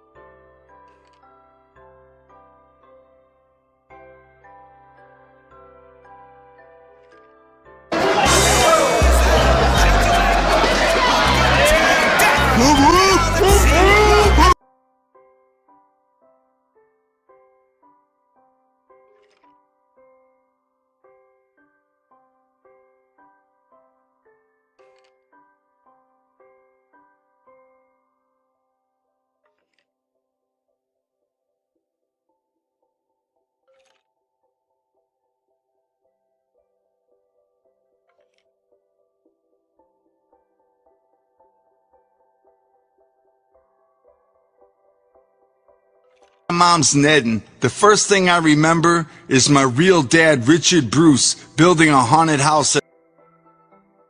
Welcome to the story of ICP and the first 6 Joker's cards. Written and narrated by Violent J of the Insane Clown Posse. Here we go, ninjas and ninjettes. Chapter 1, The Butterfly. Outside of my mom's Nedden, the first thing I remember is my real dad, Richard Bruce, building a haunted house in our basement. I must have been 2 years old at the time. My brother Rob, my sister Teresa, and I explored all through that haunted house, which he had built out of blankets and shit like that. He recorded this tape of his voice saying, I'm over here, find me, I'm over here. And he hid the tape player under some blankets. We crawled all through that haunted house, all dark and scary, until we found the tape recorder and realized it wasn't really him. To me, that was the shit. The only other thing I remember about my real dad, Rick, was him throwing a TV set at my mom. She was standing at the bottom of the stairs and he was up at the top. They were arguing. He disappeared from the top of the staircase and came back with a TV set and threw it down at my mom. She had to yank me out of the way as it came crashing down. That is the very last memory I have of my real dad. I can't believe that I actually remember something that happened when I was only 2 fucking years old. But I do. Them times must have really been major incidents for me to still remember them now. After that, Rick and my mom Linda officially split up. The last thing they did together was to pull all the money out of their joint bank account so they could divide it up and go their separate ways. Going out to drive away, Rick suddenly grabbed all the money from my mom's hands and jumped in his homie's car and just took off. That was the last time my mom ever seen him. He never paid no child support or nothing. My mom was just left assed out.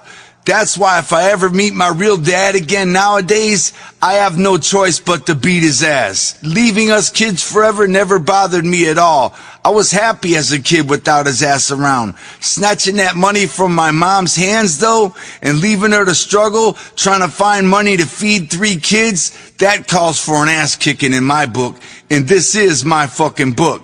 Even if I don't ever see him until he's like 80, I have no choice but to beat his old ass. I'll monkey flip his ass out of his wheelchair if I gotta. With my real dad gone, we were mad poor, but we lived in a pretty nice suburb of Detroit called Berkeley. It was just off 11 Mile Road, which is about 3 miles north of Detroit in Oakland County. My mom worked nights in Birmingham, Michigan as a church janitor. So while she was gone, we were like stray dogs out there. But I didn't care. I have no complaints. I fucking loved all of it. When my mom worked the late shift, it just meant we were allowed out until she got home, which was the bomb. I hate it when people front like, oh, I was raised so poor, it was horrible as a little kid. That's bullshit in my eyes. I don't think being broke-ass poor really affects you until you get to middle school and high school. That's when other kids notice you have shitty clothes on and you're gripping a piece of shit bike and some dirty-ass $15 track shoes. At elementary school level of life, though, you don't really give a fuck if you're poor. Nobody does. Nobody notices dumb shit like that. All you really care about is playing, adventure, pretending, and all that fresh-ass little kid shit that comes for free in life. During the summertime, my mom would drop us off with Mary Wool. I guess Mary was somehow our summer babysitter. I don't know where or how my mom met her, but I remember this lady was a fucking witch. This bitch was straight out of hell. She was pure evil. Today, as a grown-ass ninja, I look back in awe at what an evil bitch this lady was to us little-ass kids. I'm sure she's still a horrid bitch today, if she's still alive and hasn't fucked off yet. My mom would drop us off over there at 8 in the morning when she went to work and pick us up around 6 when she got off. Mary's idea of daycare would be to leave us outside all day in this fucked up fenced-in backyard. On the hot days, my brother, sister, and I used to dare each other to go up and ask Mary Wool for a drink of water. If we did, she would just bitch about it. Sometimes she'd squirt the hose at us. Like I said, she was a witch. I don't think my mom really ever knew how bad this lady was. I mean, she knew that Mary Wool was a bitch and all, but I don't think she ever really knew just how bad she was. Even if she did, there was nothing we could really do. My mom was even more broke now with my dad gone, being a janitor and raising 3 kids alone. She didn't have the funds to hire us a Mary Poppins lady, so Mary Wool had to do. When I say there wasn't anybody else to watch us, I mean literally there wasn't nobody else to watch us. My mom had no other choice but the Mary Wool hellhole. My grandma Delilah Grober couldn't watch over us because she was always ill. She was in and out of an insane asylum for the whole second half of her life. The way my mom explained it, when my grandma was in her 20s, right after she had her kids, things went bad for her. She was really beautiful and people used to stare at her a lot. She began to become paranoid over it all. Everyone constantly staring at her and talking about her under their breath. She just went insane from it. Flat out paranoid schizophrenic, I guess. She'd come home every weekend, but she'd just be mad doped up, not saying anything that made any sense. She usually would just sit there in this big red chair and smile at us. She died about 25 years ago. My mom says that my grandma is now super happy in heaven because her soul is finally free from her sick mind and body. My grandpa Val Grober, he couldn't watch over us back then either. He was way too busy working his ass off all the time. He constantly worked.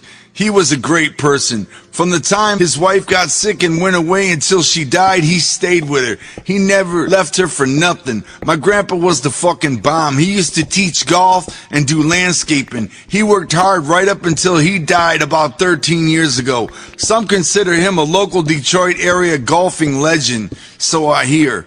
The only other family we had were my two uncles. They both were busy living their own separate lives, and neither one had any time to watch over us. Now, my mom's two brothers couldn't possibly be any more different from one another. First of all, you got my Uncle Larry. He worked his way through college and has, in my eyes, schooled it in life. He is every bit of what you would call a model citizen, a good family man. He was always known as Rich Uncle Larry to us because he would always help my mom out with 80 bucks here or 100 bucks there. He saved our asses many a times when we were kids. He seemed so rich to us back then. Now that I'm grown, I realize the only reason Uncle Larry seemed so rich to us back then was because he wasn't on welfare like the rest of us. He wasn't really that rich at all. He was just chillin'. And then you got my other uncle, Uncle Steve. He was pretty much the crazy-ass gone wrong uncle. He did an 8-year prison bid for robbing a gang of 7-Elevens when I was a kid. He was a drug addict with a gat. When he got out after his long 8, he came to live with us for a while on the tether. He was always ripping off my grandpa, my mom, and just always giving everybody hell. He even ripped me off a few years ago when I gave him 2 of each of all of our CDs, t-shirts, and every other kind of ICP merchandise we have. He said he wanted it all to start his own collection. So I gave him a fat-ass box of shit. 2 days later, a friend of ours from a local record store called and said some crackhead older guy was just up here trying to sell a complete 2 of everything ICP collection. That bastard Uncle Steve. Anyway, Uncle Steve later passed away from a methadone overdose and is no longer with us. So that's the demise of Uncle Steve. Now that you're familiar with my entire family, hopefully you realize why we were stuck with Mary Wool. There just wasn't anybody else to watch us. My mom knew we hated her, so every time she came home sick from work or something, she'd always come get us from Mary's house with the quickness. If we complained about Mary Wool, all she'd say was, "There's nothing I can do about it. I don't know who else to get." She was telling the truth. There really wasn't nobody else. Rob, Teresa, and I tried to make the best of it in that fenced-in backyard.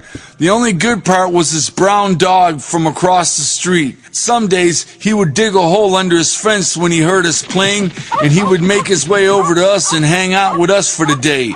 Then at the end of the day, we would return the dog, fill in the hole that he dug, and say goodbye. We would do our best to hide the dog from Mary bitch-ass Wool, because he was the best thing we had going for us over there. We loved him, and that would have been reason enough for her to put a stop to it. The rest of the time was passed with the help of our imaginations. We'd find an old lawnmower or something, and we'd be like, let's turn this into an airplane, you guys, and let's actually build an airplane.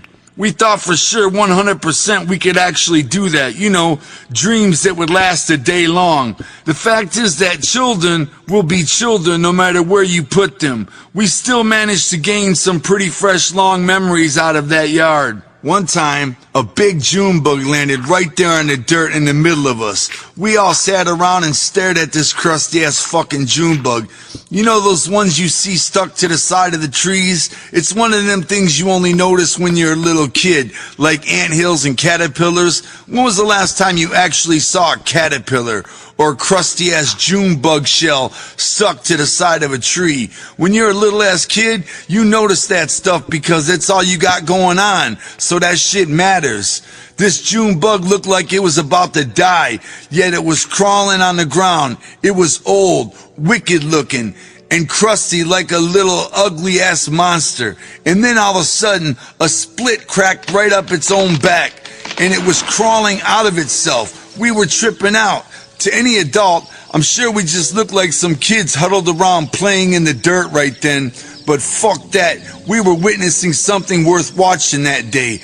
Slowly but surely, this beautiful yellow and green fucking bug climbed right out of its own old crusty ass and left nothing but an old dead shell of its former self. We sat around and watched this whole thing happen. It took hours. I thought that shit was the fucking freshest thing I'd ever seen. When it was all over with, the beautiful yellow and green bug expanded its new strong wings and finally flew off, probably to go kill some other bug and eat it. The whole shit was awesome, but soon after that, things were back to normal in that yard. Let me tell y'all, this Mary Wool lady, there was some bullshit going on in that house. She had 2 kids, Chris and Ricky Wool, who were right around our age. My brother Rob and I hated playing with them. See, they had this fucked up habit of unzipping their pants and waggling their dicks at us and chasing us around like that. We figured they were that way because of their mom, Mary Wool, who was a heroin addict looking skinny bitch with tattoos on her wrist. And remember, this was 30 fucking years ago when moms didn't have tattoos on their wrists and shit like that. One day, when my mom was picking us up, I asked her about Mary's tattoos. "What's that weird writing on Mary Wool's little chicken wrist about, Mom?" "Don't ask questions like that," my mom said.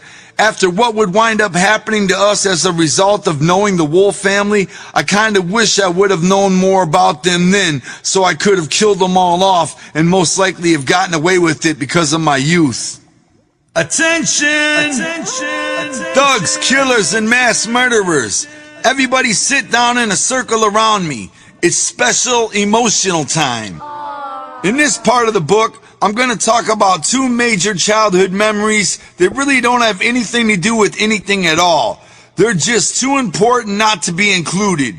If you're not interested in listening to me babble about life and emotional shit, just skip past this next part. For everybody else, here it goes. Before my mom met my second dad, that's how I remember my childhood, by what dad I was with at the time. 2 truly magical things happened that still live with me today. They were both major events of my childhood, and that's why I want to share them with you. Major childhood moment number 1. The first thing happened when my brother Rob and I were running around in my mom's front yard in Berkeley. He was 6 and I was 4, and we were chasing one of those colorful, humongous ass butterflies. Suddenly, my brother started screaming, Joe, I got it!" Rob had actually caught the butterfly. I was pretty fucking shocked, and so was he. So was the butterfly, I'm guessing. I don't really know how it happened, but I guess he jumped off the porch and actually cupped it in his hands, mid-air. "It's prying my hands open, it's so big," he yelled. "Get the jar, get the jar!" We had a jar with holes poked in the top, which we always kept on our porch because we'd always catch shit like grasshoppers and praying mantises, anything fresh. We put this giant butterfly in the jar and we sat there staring at it. Wow! It was mad powerful looking. We noticed it had fur on its wings and all kinds of colors. It didn't even seem like an insect. It seemed more like a bird. We felt really guilty about having it in our jar, like we caught somebody's dog or something. It felt like an animal more than an insect. We said to each other, "Look, man, we're just gonna have this butterfly spend one night at our house and we'll let it go in the morning because this is way too big and too beautiful to keep. Besides, we don't know what it eats or anything. We'll have to let it go." We agreed. And as soon as we got up the next morning, we let it go. That night, it would be our guest. We just wanted to hang out with it for one night. We poked extra holes in the jar lid and put a screen over it to hook it up more. We had a fan in our room because it was mad hot, and we put the jar right in front of the fan. The butterfly was our guest, and we wanted it to be extra comfortable. We tried to sleep, but we kept hearing the butterfly's wings hitting the glass jar like it was talking to us. It was the shit. We were mad excited. Next morning, all we could hear was the fan.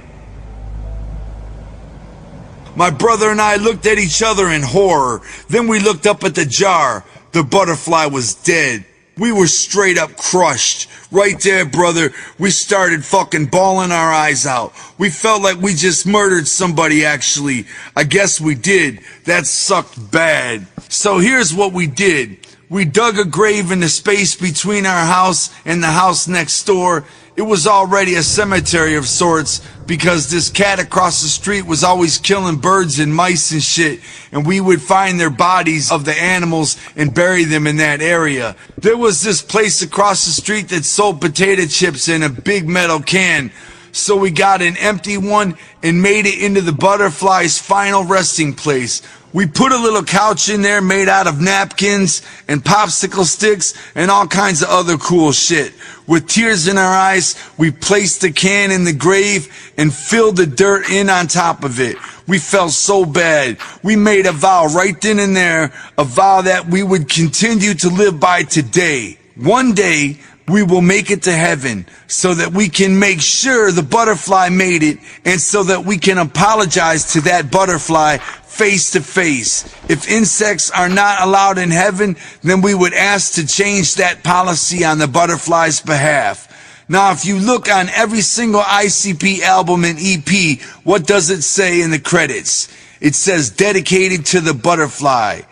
It's right there on the inside of my left arm as well. A big tattoo of a butterfly, also dedicated to the butterfly.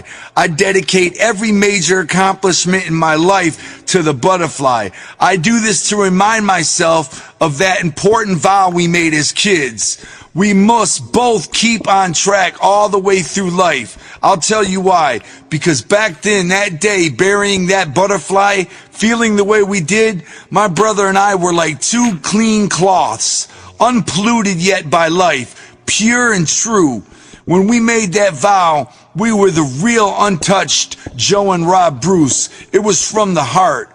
As we go through life, we adapt to what really goes on in this world, and it teaches us. Other people in life teach you things like, hey man, don't hang out with girls unless you're trying to fuck them, dude. Or, what are you doing hanging out with those black kids for? The more you come in contact with other people, the dirtier you get. When you're a child, you go only by your heart because that's all you know. As I grew up, I reminded myself out loud. I made that vow when I was as pure as could be, before the world got me. When the only thoughts I had were the thoughts of my own in my own heart. I cannot let the world fuck me up so bad that I lose faith in that vow. As I write this, I'm fucked up. I'm very, very dirty from the world. One day I have to return to that innocent, pure thing that I was so that when I die, I can apologize to that butterfly. That's what dedicated to the butterfly means. That's exactly what I intend to do. Okay, let me just put it to you like this. If I was sitting on a public bus next to an old lady and I said a cuss word like fuck out loud, she'd probably be offended. She might even make a face and say something about it. Well, don't think she didn't spend her life sucking on dicks, being human and cussing herself, right? The only difference between her and I is that now she's returned to that pureness she once had as a child. She's been all the way around the block. She's probably seen it all before, and now she doesn't even want to hear the word fuck. She wants to be clean again. Well, there was a time when she was swigging booze, fucking around, tossing salads, sucking some guy's dick at a dance and all that. Now she's cleansed herself of that craziness. The old people you and I don't care about, those are the wisest fucking people out there. They're the ones who've seen it all. They've tasted both styles of life. And now in their old age, they choose pureness because they're wise. What was I talking about? Oh yeah, the butterfly. I'm almost done. Just listen. Everything I do that I care about is dedicated to the butterfly. I take something so filthy, so raunchy, and so devoted to hate and revenge and anger like my albums, and I stamp dedicated to the butterfly on them because that was Joe Bruce who made that vow. Today's Joe Bruce wouldn't make that vow, but the future Joe Bruce will, and I will become him again one day in the future. Just don't say fuck next to me on the bus when I'm 90, or you might get a cane upside your melon. Major childhood moment number 2. This is the other magical thing that happened just a year after the butterfly incident. There was this kid in the neighborhood named Mark Walensky. He was older, probably 10, and he had about a foot on us in height, and he always walked around with a crew of bullies. We were terrified of him. He was a little baby thug. He was a troublemaker too. He once set a garage on fire and bragged about it. He only got away with it because he was too young to get prosecuted for it, and his parents were so white trash they didn't give a fuck. Luckily for my sister Teresa, she was always off hanging with her girlfriends at Skate World or something. Rob and I hung out on our block with assholes like Mark. Mark was always beating somebody up, usually my brother and I. A bunch of times I'd be riding on my bike and he'd stop me and he'd be like, "Get off your bike." He'd throw me off my bike and take it. He'd make me chase him around before finally giving it the infamous ghost ride. That's when a bully takes your bike from you, rides it as fast as he can, and hops off it. Then you have to sit there and watch your bike race down a block with nobody riding it until it smashes into something. All you can do is watch it smash into something, usually a tree or a car, or sometimes a wall of some sort. You just have to hope your bike ain't too badly fucked up afterwards. Many of my childhood bikes were casualties of ghost rides. Now, my mom hadn't married her second husband yet, and we were still poor as fuck. She was still a janitor, but to make extra money, she started watching this rich family's kids. When the family went to Boston that summer, they wanted to bring my mom along to watch their kids. It wasn't a vacation or anything, but we were pretty excited about my mom getting to go to Boston. My ma had never been out of Michigan, so it was a big deal for her and us. We ran around the neighborhood for months telling everybody, "My mom's going to Boston, my mom's going to Boston." So everybody knew my mom was going to Boston. Because of our little big mouths, everybody knew that she left $50 with me and my brother and sister to buy food with. That was like millions. We're talking pizza every night, ice cream, chips and dip, root beer floats, all that shit. We bragged about it to everybody that would listen. Right after my ma left for Boston, my brother and I were in our front yard. Who comes around? Mark Walensky. He walked right up to us. "Hey, what's up, you guys?" My brother and I were really nervous because suddenly he was being mad cool. We tried to be cool too. "What's up, Mark?" I said, hoping to save my new Huffy from a treacherous ghost ride. "What are you guys doing, man? You like wanting to go do something?" We were nervous and marked out. We just said, "Sure." After a few hours, Mark got an idea. "Hey, ask if I can spend the night." "Well, you know, my mom's not here," I said. "Yeah, I know. Ask your babysitter if I can spend the night. It'll be fun as hell. I heard you guys got chips and dip and everything." Rob and I were still sort of dazed. We were scared to death. We didn't want Mark Walensky's fat ass eating all our chips and dip and everything, but we were too scared to tell him no. So we went to our babysitter and straight up lied to her. "Hey, this is Mark Walensky," I said. "He spends the night all the time. My mom knows him." Truth is, my mom would have killed me if she knew a delinquent like Mark Walensky was spending the night at our house. The next thing we knew, Mark was knuckle deep in our French onion dip, spending the night eating all our pizza and everything else we brought. We even had sparklers. It wasn't even near a holiday, but he was having fun with them. He was the only one having fun. We were still scared of him, almost as scared as we were of my mom finding out he spent the night. Then something happened that night that changed everything. Actually, it changed everything for the rest of my life. We had our blankets set up on the floor at the top of the staircase with all the lights off. We were trying to whisper to each other in the dark, but the babysitter could still hear us, and she kept getting pissed. "Be quiet, you guys, it's bedtime." "All right," we said. We kept right on talking. All of a sudden, a pitch black head came up the stairs in the dark, then shoulders, totally fucking silent. A black oil figure was walking up the stairs. It was dark in the room, but this figure was pitch black dark. We could make it out as clear as anything. Now, we would have been pissing our root beer floats in our underoos, but the only way I can explain it is that I wasn't the least bit scared, neither was my brother Rob. It was more like 20,000 levels of excitement, just like when you bungee jump. Like when you first hit the air, like holy shit! The figure walked up the stairs right in front of us. My brother and I were screaming, but the most amazing thing was this. Mark Walensky couldn't see it. He didn't know what the fuck was going on. What are you guys looking at? He asked. What is it? He couldn't see it. The shape continued to walk up the stairs. It walked all the way up and turned right toward us. Mark Walensky still didn't see a fucking thing. My brother and I couldn't make out his face, but we knew it was looking right at us. Clear as day, we knew exactly what it was. It was kind of like we knew exactly what it was right when we first saw his head coming up the stairs. It was God. No question, no doubt in my mind it was God. Fuck you if you don't believe me. I know what we saw that night. G-O-Diggity-D himself, the holy roller thunder bowler, funky fresh in the freaky flesh. God, baby. He turned and raised his arms. Then he put them down and slowly floated back down the stairs. Just from that one gesture, we knew the shape was saying, it's all right. My brother and I were so fucking scared all night, so nervous about Mark Walensky, and it was like God came over to two innocent ass kids and was like, I know you're scared, but it's all right. After that, we didn't give a fuck about Mark Walensky. I was like, you didn't see it? You can't see it? Ha ha! You couldn't see it! I wasn't afraid of anything. I wish y'all could see the goosebumps on my arms right now just from talking about this shit. Even though I would have a more involved spiritual encounter later in life, that was the absolute greatest moment in my life. A miracle had just happened. We'd seen God. We'd heard him say so much without even saying a word. Fuck Mark Walensky. Fuck everything scary. Nothing is scary in the presence of God.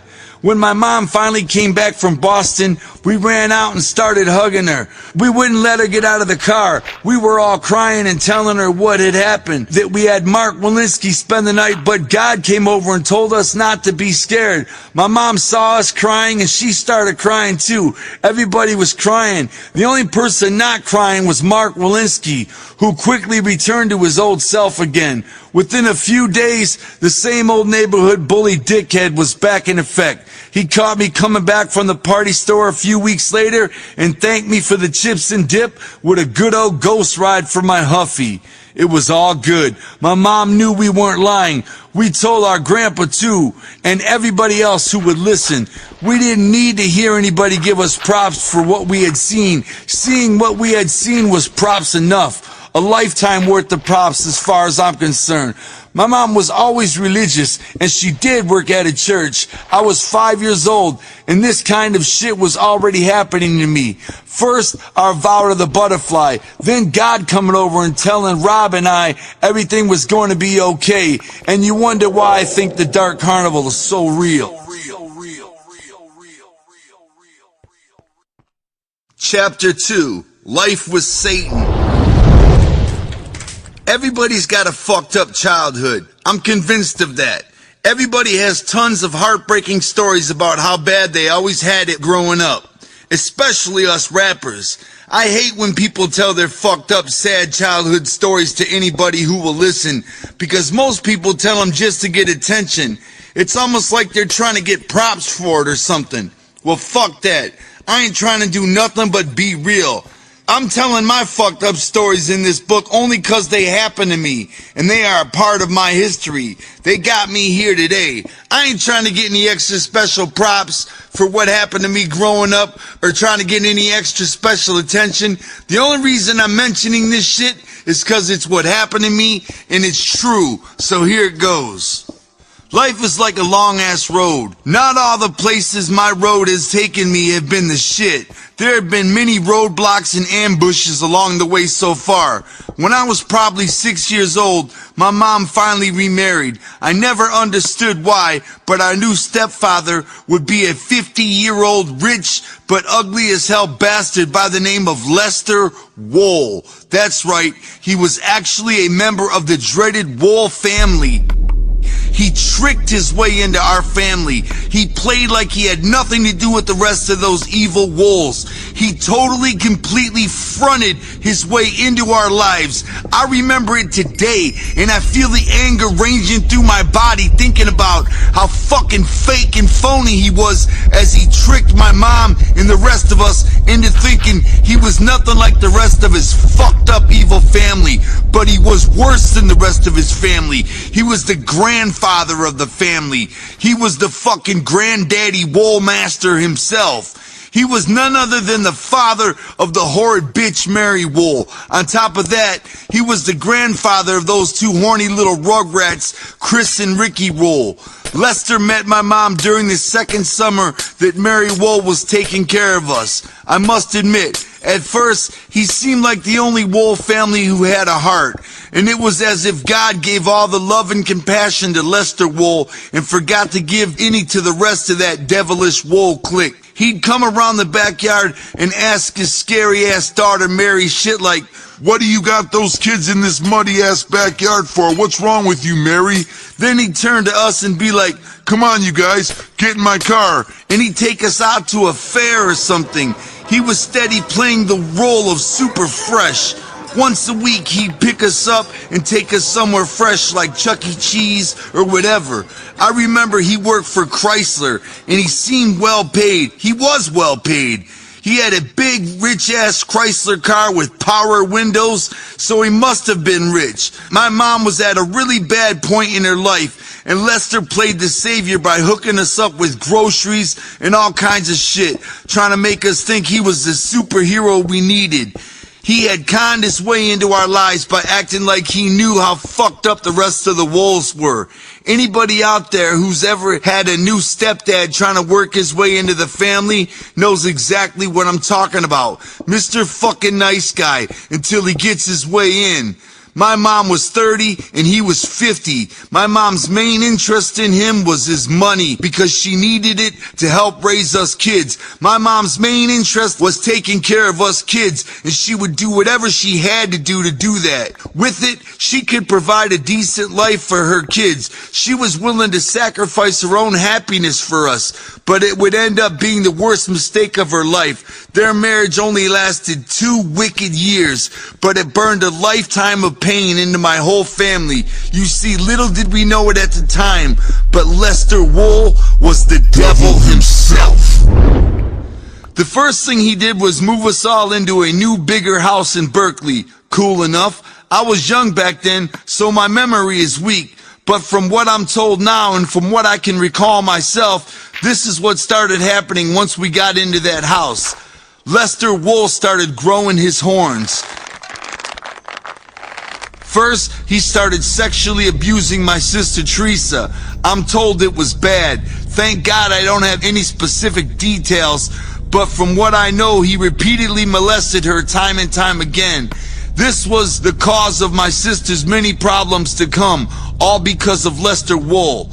I don't know exactly what he did with my brother because to this very day we never talked about it. Not once. I don't think I could ever handle knowing exactly all the things Lester did to them. I don't care about myself and my problems with Lester because I feel like I can handle bad things happening to me. But when something bad happens to Robert or my sister Teresa, it feels like it hurts me 3 times as bad. All I remember Lester the molester doing is grabbing me and grabbing my dick piece. He'd grab it and look at me with his fucked up half smile on his face and ask me shit like, "Do you know what this is?" After sick shit like that, Lester just got worse, and my mom didn't have a clue as to what was happening. She was always away at work, and we were too confused and young to tell her what was really going on. We were, after all, children, very young children, and we were filled with shock and horror. One time I had my friend Willie spending the night. His name was Willie Spassage. What a fresh-ass last name that is. We were laying up late one night watching the Three Stooges. and I guess my mom was either sleeping or not home for whatever reason. That sick bastard Lester came walking out of the bedroom, butt naked with his robe wide open. He walked right in front of the TV so we all could see him. Then he came back from the kitchen and did it again. In fact, he walked naked like that back and forth a few times. I was speechless. I remember being so fucking embarrassed. I didn't know what to say to Willie. I never even looked at him. I just pretended I was suddenly asleep. We both just laid there on the floor, fake sleeping for the rest of the night. That's one of the worst memories I have. The worst thing I remember Lester doing in that house was kicking our dog Duke. He would just run up and fucking kick Duke for nothing at all and send him flying across the room. Sometimes as soon as my mom left for work, Duke would lie there trying to catch his wind after that. We always thought Duke was going to die every time that faggot Lester kicked him. After Duke got kicked, he would have trouble walking for days. Seeing that was far worse than Lester grabbing my dick. I'll tell you that right now. Seeing Lester kick our dog Duke was far worse than anything Lester ever did to me. I'd rather that sick fucker grab my dick and rip it off than kick our dog like that. To me, seeing my dog get kicked was the worst thing I've ever seen in my life. We loved our dog Duke more than anything in this world, and we tried to stay outside with our dog as much as we could to escape the cruelty of the demon that was now our stepdad. We couldn't do anything about Lester's abuse because we really didn't know what the fuck was going on. It was just beyond our understanding, or at least mine. They say that people who molest their kids were molested themselves. I can't ever fathom that, molesting a kid. To this day, I'm a fucking 43-year-old man, and I don't have any idea how the fuck he found enjoyment in any of that. My sister Teresa got it from him really bad for years, and I think my brother Rob may have gotten it worse than me. But I'll go to my grave before I want to know what happened to them in detail. As close as we are, we just don't talk about it. And we probably never will. We hopefully never will. I dread the day if we ever do. I was so young, that famous molester technique of him saying, "You better not tell your mom," actually worked on me. I never told my mom. My sister, being the oldest, was, thank God, the first one to break the stale silence, and she told my mom. By the time second grade started, I knew the entire Wool family was fucked in the skulls. From time to time, Chris and Ricky Wool would come around our house to see their grandpa, my stepdad. By now, they'd outgrown waggling their dicks at us, and they had moved on to bigger weirdo shit. One day, Chris Wool and I were up in my room after having a snowball fight at the park. We were changing out of our wet clothes when it happened. "Let's have sex," Chris said. "What the fuck are you talking about?" I asked without the word fuck. At the time, I didn't even really know what sex was. I mean, I sort of had an idea, but I always figured that sex involved a chick. I mean, I still figure that. "Listen, Joe, just take your clothes off and lay down on your stomach," Chris explained. I always knew that there was something wrong with him, but now I knew just how wrong he was. He was already trying to have gay sex with my butt at 9 years old.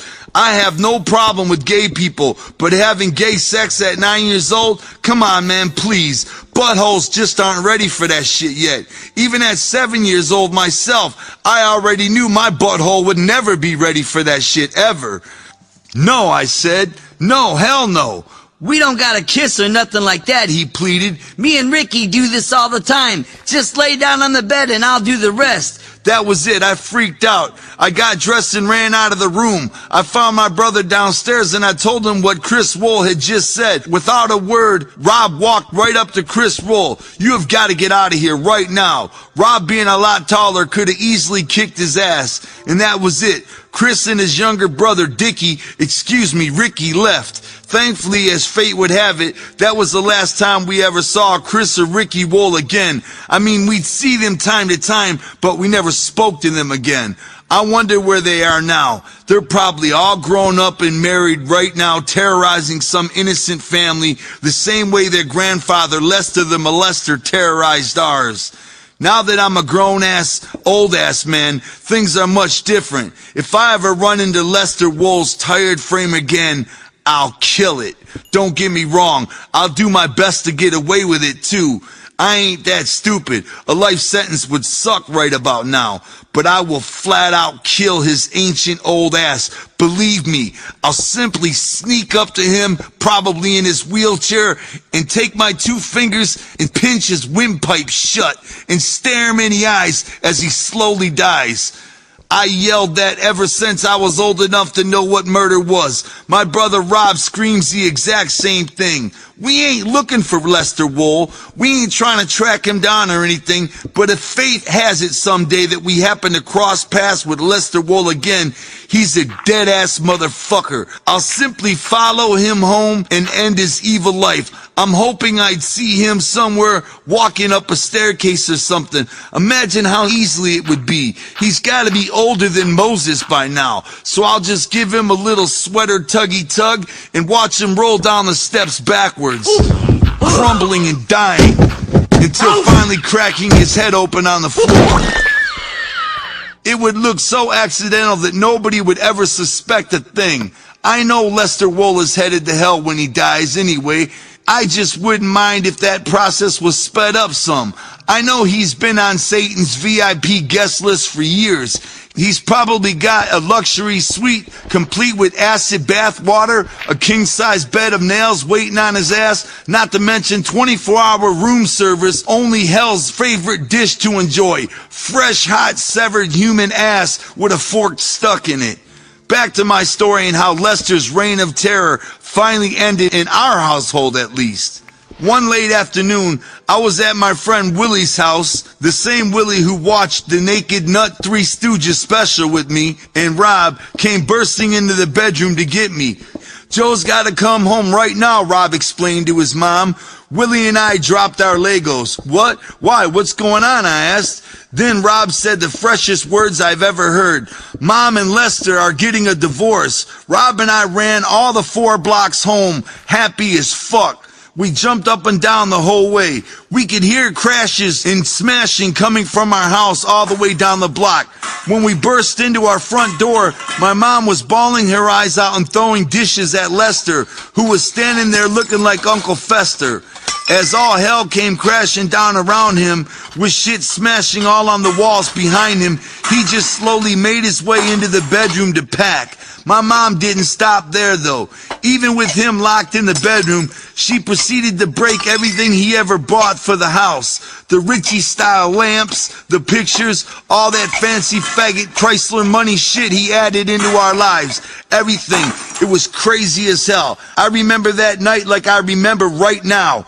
My brother and I were cheering her on. This is the craziest part. We were actually jumping up and down on the couch while all this was happening. My mom could see how happy we were, and it just made her cry more. She knew how much we hated that asshole. She felt so bad about bringing him into our lives. She wanted him dead. We were so happy. We started grabbing dishes ourselves and throwing them with my mom.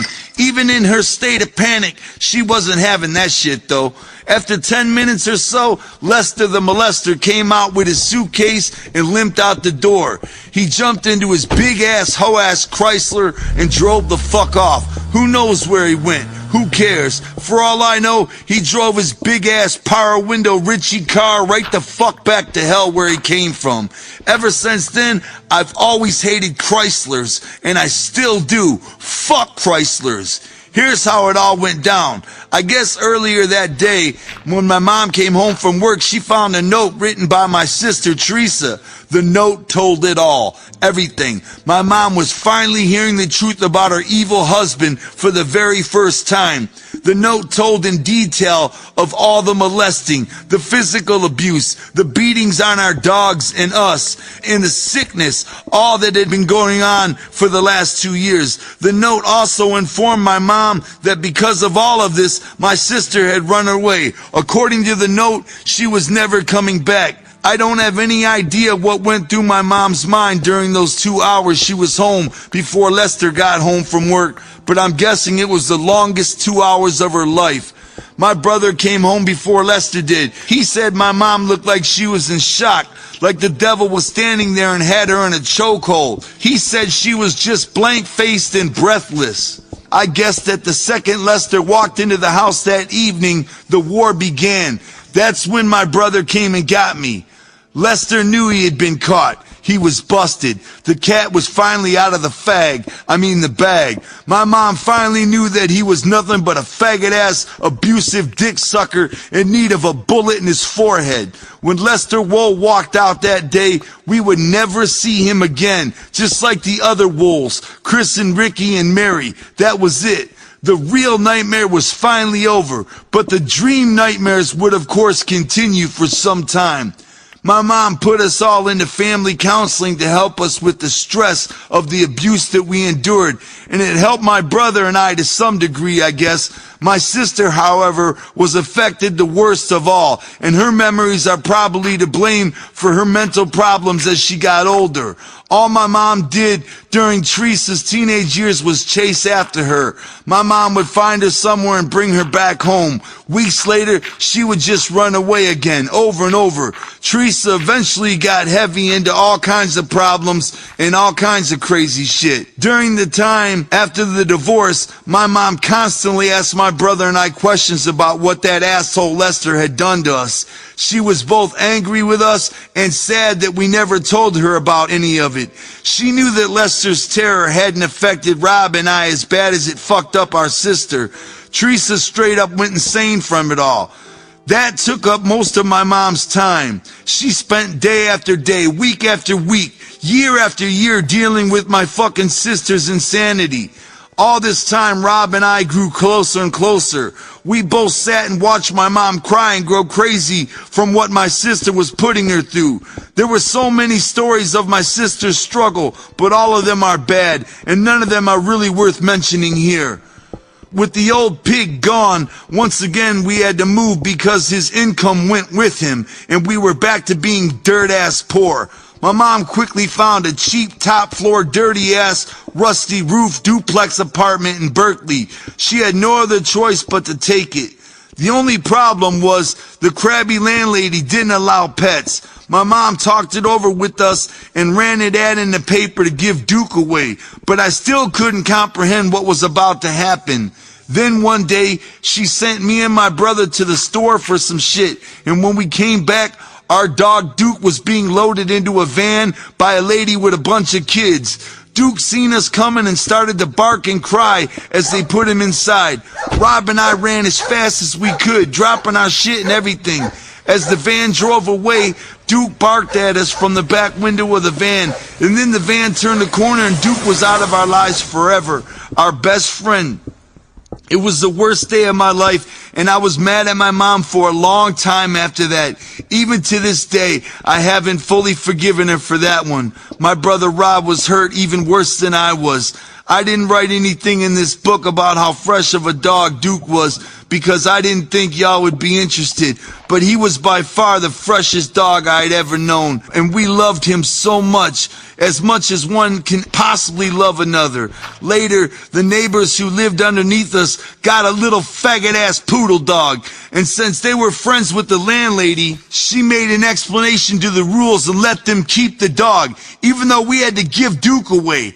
I ain't gonna lie to you. Shortly after that, when our landlady had a heart attack and was in the hospital for a couple weeks, I felt a secret satisfaction. Yes, I did. It was just her bad karma, I guess. Our new home was like the fucking front lines in the war between my sister and my mom.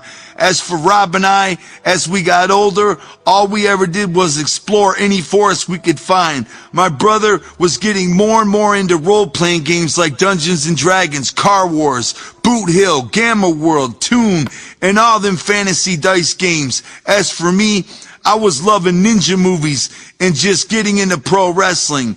I guess anything outside of reality was fine with us, because for those years, reality more than just sucked at our house. Teresa continued her endless spree of trouble over the next 5 years. She was constantly in and out of children's homes, then jails, and then more jails. She was getting caught up with all types of druggy lowlifes who she'd just suddenly show up with and drag into the house. I hate to keep talking about this, but just like this part of the book, The war between my mom and sister went on and on and on. These were absolutely the worst years of my mother's life. I can see it like this. Lester Wool was like the atomic bomb. After the explosion was over, life was like living under the black dust cloud, poisoned by all the radiation. I remember my mom and sister's violent fights at the house. Punching, hair pulling, biting, even some good old dish throwing. I absolutely hated every second of it. It was fucking horrible. I swear to God I fucking hated that shit. The older Rob and I got, the easier it was to deal with. Fantasy kept us happy and busy. Rob and I were out on our own. From the time I was 9 years old on, I was mentally gone. I stayed in a fantasy land and I'm still there, of course. I had a roof over my head and there was some food around sometimes, but we were always gone. Nothing mattered to us ever but adventure and being out of the house. My mom just got so wrapped up in my sister's problems and working 2 or 3 jobs at a time, she didn't even have the time to deal with us much anyway. That's the truth. She loved all 3 of her kids more than life itself, but she could only do what she could only do. Besides, Rob and I were okay without her all the time. We were straight up good kids. Not nerdy, smart kids with good grades. I just mean, we weren't no fucking Mark Walensky's, ghost riding ninjas bikes and shit. I wonder just what makes an asshole an asshole. Some people are just born to be assholes, I guess. Rob and I were always good guys. Rob way more than I was, though. Give us a comic book or a D&D game and we were fucking straight. As God is my witness, I didn't say a cuss word once until I was 17 years old. My brother Rob didn't cuss until he was in the army. I really don't know why. We were just the kings of words like frick instead of fuck. We would say shit like mofo instead of motherfucker. Here, I'll give you some of the anti-cussing vocab that we had mastered back in the day. Dick was wang. Fuck was frick. Bitch was witch. Faggot was homo. Shit was she. Cum was skeet and still is. Asshole was whack. I may have dropped out of school at 16, but I didn't cuss till I was 17. By then I had so much cussing built into me that I would start a career cussing by the time I was 19. You'll hear about all that boring dumb shit later. Besides my family having to all move into a Barbie doll toy upper flat apartment after my mom got divorced, we were also dirt poor again. A family of 3, 4 when my sister was around, living off a janitor's income. We all got our clothes from the rummage sales that were held at the church my mom worked at. They would have these big-ass rummage sales once a year. Because my mom worked there and they knew we were poor as hell, they let us have first pick every year. Great. We were privileged scrubs. In elementary school, you know how there's always that one kid who's notoriously a scrub? The kid everybody swears they saw eating his own boogers and some shit? Well, check this out. That was me all day and then some. I never ate my boogers or nothing, but I did worse. When I was in 3rd grade, I had to shit so bad I couldn't hold it. And let's just say my butthole geyser erupted. I clenched my ass cheek shut as hard as I could, and I asked to be excused. I stood up and walked down the hall to the bathroom. And just when it seemed under control, it wasn't. I took my poopy butt drawers off and wiped my butt as clean and as fast as I could. But then some other 5th graders came walking in and almost caught me in the act. I left the bathroom with the quickness. The only problem was I accidentally left my shitty drawers in there on the floor. Pretty soon everybody in the school knew it. How did they know? I'll tell you how they knew. Because my mom had written my full name on the waistband of my underwear. You see, a few months earlier, my brother and I went to summer camp hosted by the church my mom worked for, and they had everybody write their names on their underwear for camp laundry. Just my Bruce brother luck. Not only did all the other kids know I had dumped in my pants, but they weren't gonna let me forget it. Those ruthless fuckers put my shitty drawers on a stick and chased me around the playground with it. Finally, the teacher stopped them and threw my drawers in a big plastic bag. They called me into the office and told me that if my mom wanted my shitty underwear back, she could come and pick them up before 5:30 that day, or else in the morning. Aw, thanks. And Rob and I were legendary scrubs in Berkeley. We had little to no friends except each other. Bad Luck was our 6-man tag team partner in grade school. Remember how in elementary school all the students would pay $1 every day for hot lunch? If you didn't have $1 that day, it was okay. They would still feed you, but that meant you owed them $2 the next day. Well, at our school, they would actually announce the names of the kids who owed money for hot lunches over the PA system every fucking morning. Every fucking morning, they would give the day's announcements, and too many times it sounded something like this. And lastly, blah blah blah owes money for hot lunch. Jim Astley, Timmy Beckford owe money for 2 lunches. These students owe over 3 lunches. Tim Heckle owes for 4 lunches, and Robert Bruce and Joseph Bruce need to stop by the front office this lunch period. It was like the Billboard charts to me. The higher up the list, the more fucked off you were. We were always down in the in trouble last part because we owed so much fucking lunch money at the time. The whole class would turn around and look at me. I fucking hated that. Think of how fucked up that is that the school would actually do that. Announce the kids' names who owed money. How could that be helpful? What do they think they're gonna do? Embarrass the kids into paying the money? If you don't got the fucking money, you don't got the fucking money. There's no point to announce your name over the whole fucking school to the PA. It's straight bullshit. It's straight crooked, evil shit they did, if you think about it now. And I know they don't do shit like that no more. They just can't. It'd be too fucked up. By the end of the week, the only students who would still owe would be Robert Bruce and Joe Bruce. Why the fuck did they feel the need to announce your fucking debts to the whole motherfucking school? Think about how cruel that is. By middle school, we were the brunt of everybody's jokes. The kids would always tease the girls. If you step on a cracked tile, you gotta kiss one of the Bruce brothers. So all the girls would walk down the school halls, jumping and skipping along, steady trying not to step on the tiles with cracks. Remember how I said being poor didn't matter until you got a little older? Well, in middle school, it was starting to matter. We had the same fucked up pair of shoes all school year, and then we'd come back from summer vacation still wearing them the next year. The kids weren't cool about any of this shit either. Even the school itself was heartless. Now as an adult, when I think about how cruel my middle school was, it makes me want to go up there with a black jacket. I said jacket, not trench coat. We were so fucking poor, them years, we'd get food from the hunger barrel.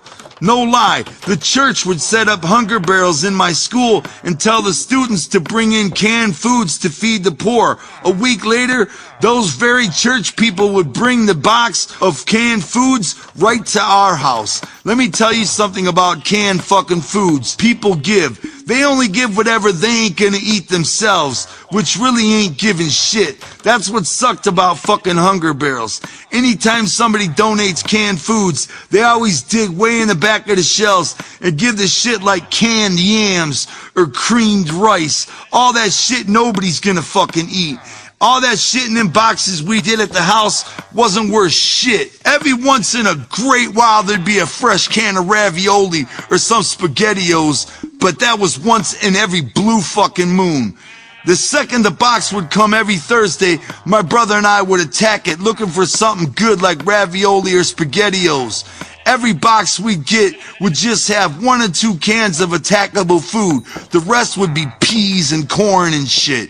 Speaking of canned foods, ICP has done many canned food drives over the years, and we always made sure to tell ninjas, bring only the good shit, only the raviolis and SpaghettiOs and beefaronis. No bullshit foods allowed, no yams, no peas or any shit like that. Only the good shit like meatball meteors and creamy loopy lumps with cheese, all that good shit.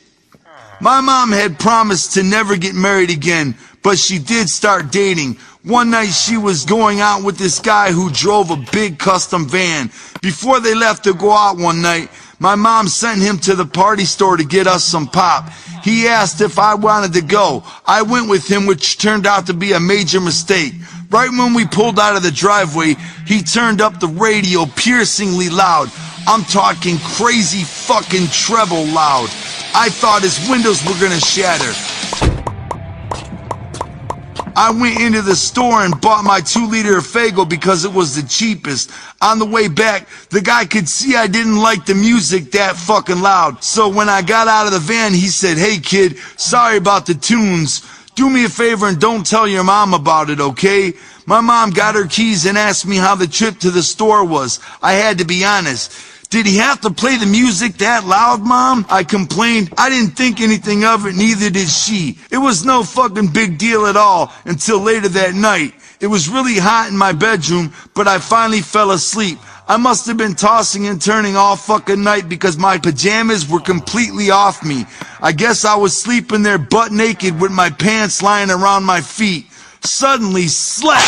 A big painful slap woke me up out of a dead sleep. I had no idea what the fuck was happening. I opened my eyes and there was my mom's date standing over me, ready to bitch slap me again, hissing at me. You could smell the whiskey on this motherfucker's breath. I told you to shut the fuck up and not tell your mom.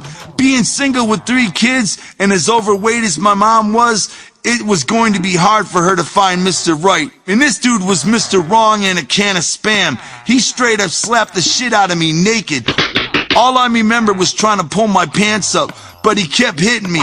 That fucking sucked. Now ever since that very night, I never sleep naked. To this day I refuse to. It's not because I'm a fat ass, it's more because you never know what could happen in the middle of the night. And if someone's breaking into your house or something like that happens, you don't want to be fighting the ninja butt naked. It's easier to have your pants on.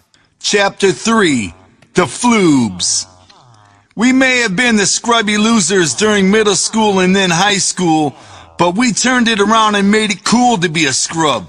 Of course, it wasn't cool to anybody else, but it was cool to us. We gave us scrubs and scrubs like us our own name, the Floobs. Before there were juggalos, you see, there were Floobs.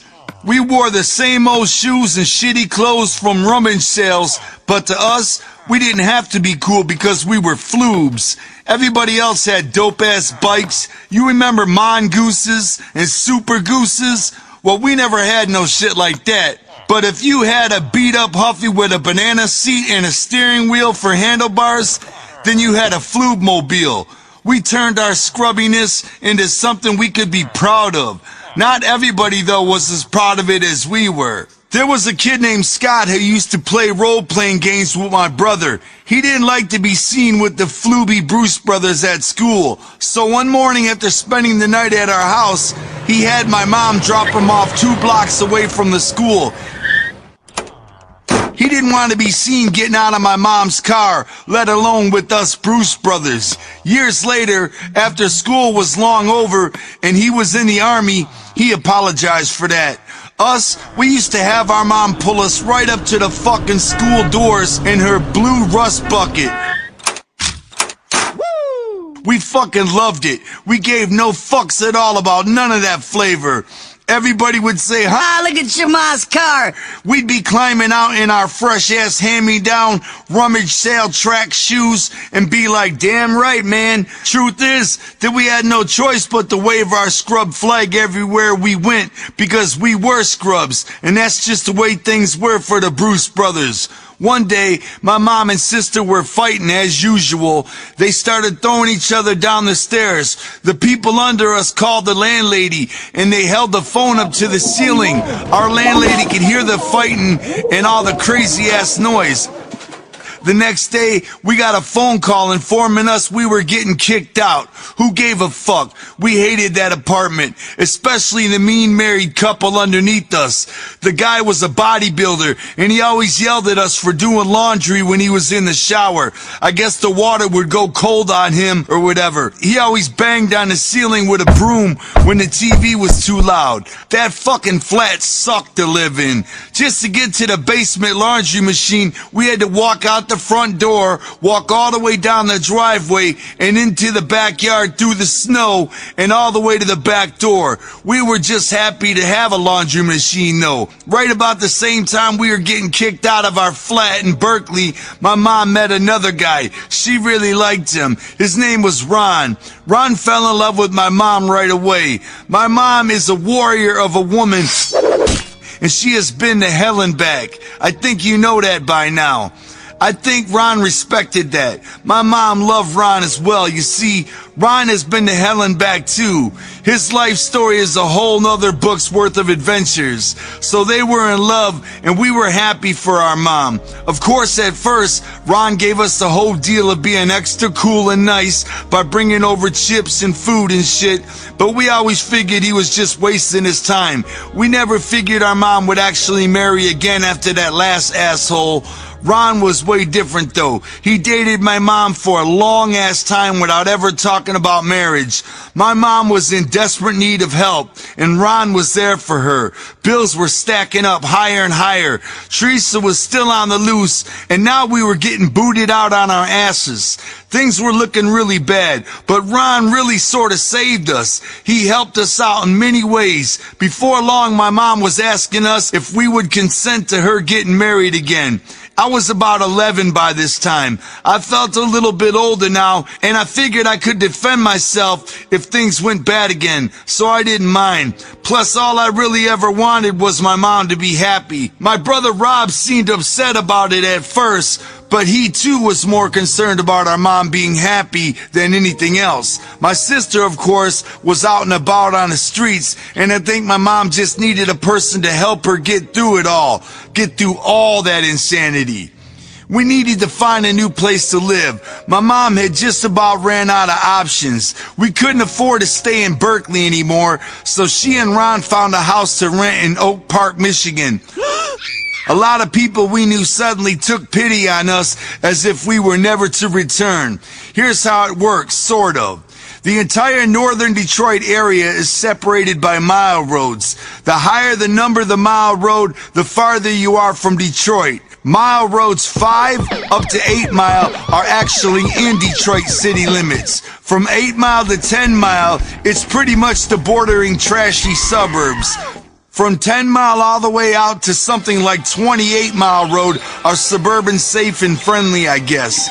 Our new house in Oak Park, Michigan, just off 9 Mile Road, might as well have been in fucking Compton as far as the other kids in Berkeley were concerned.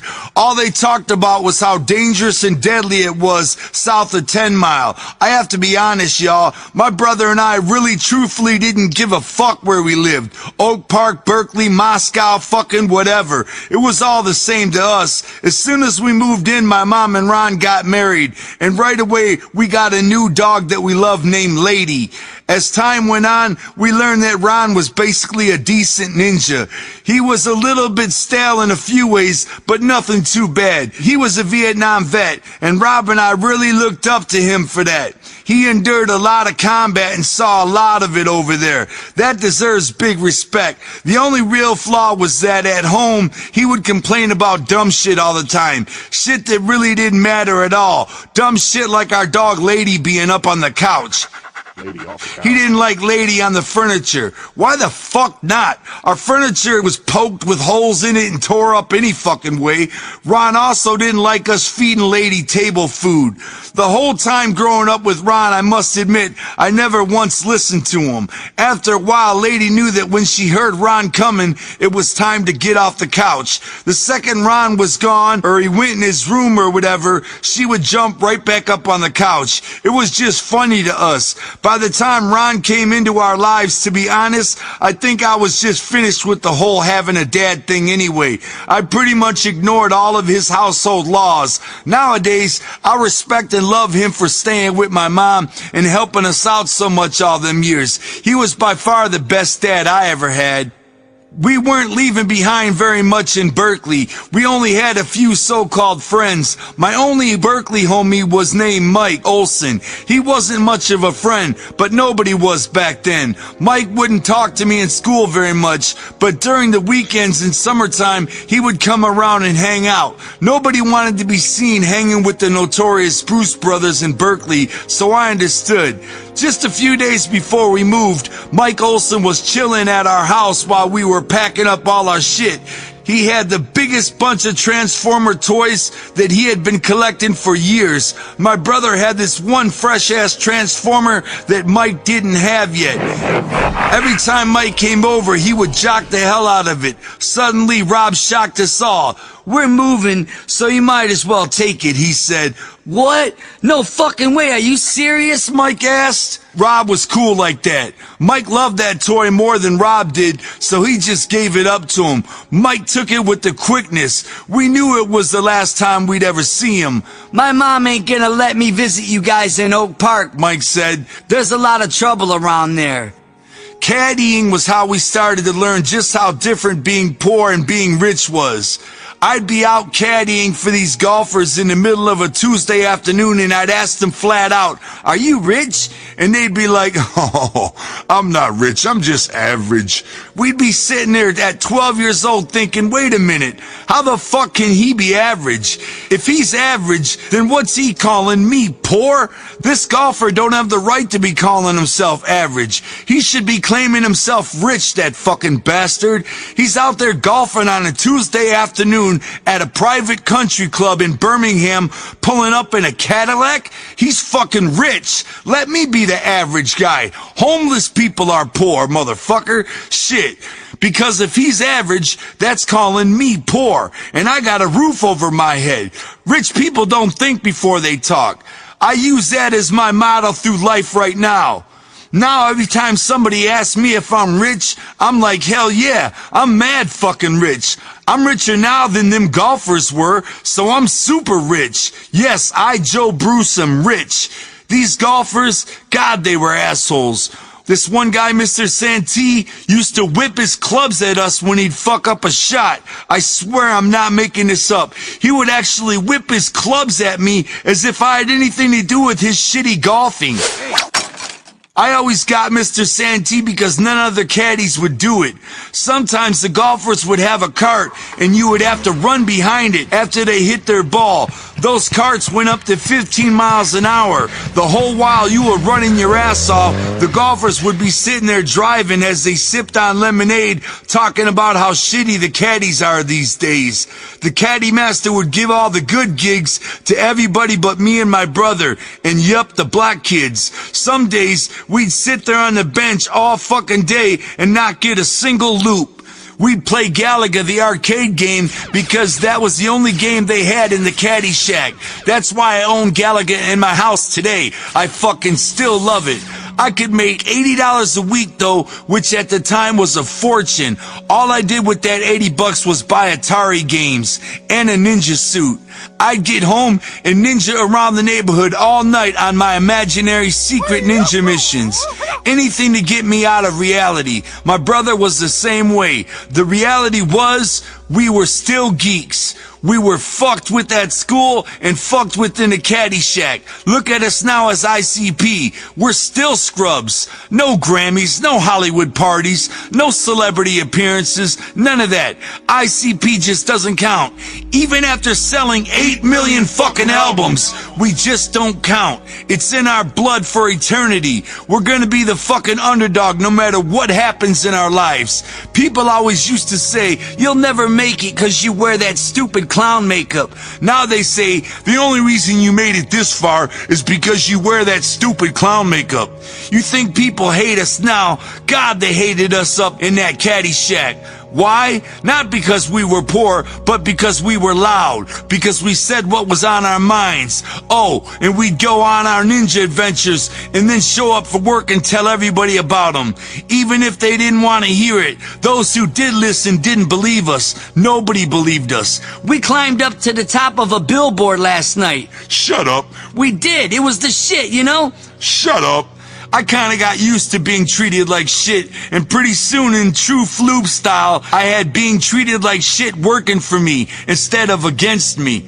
I was broke one day as usual, so I went up to the older caddies. Man, I'm so thirsty, please let me get $1 and I'll pay you back when I get my check.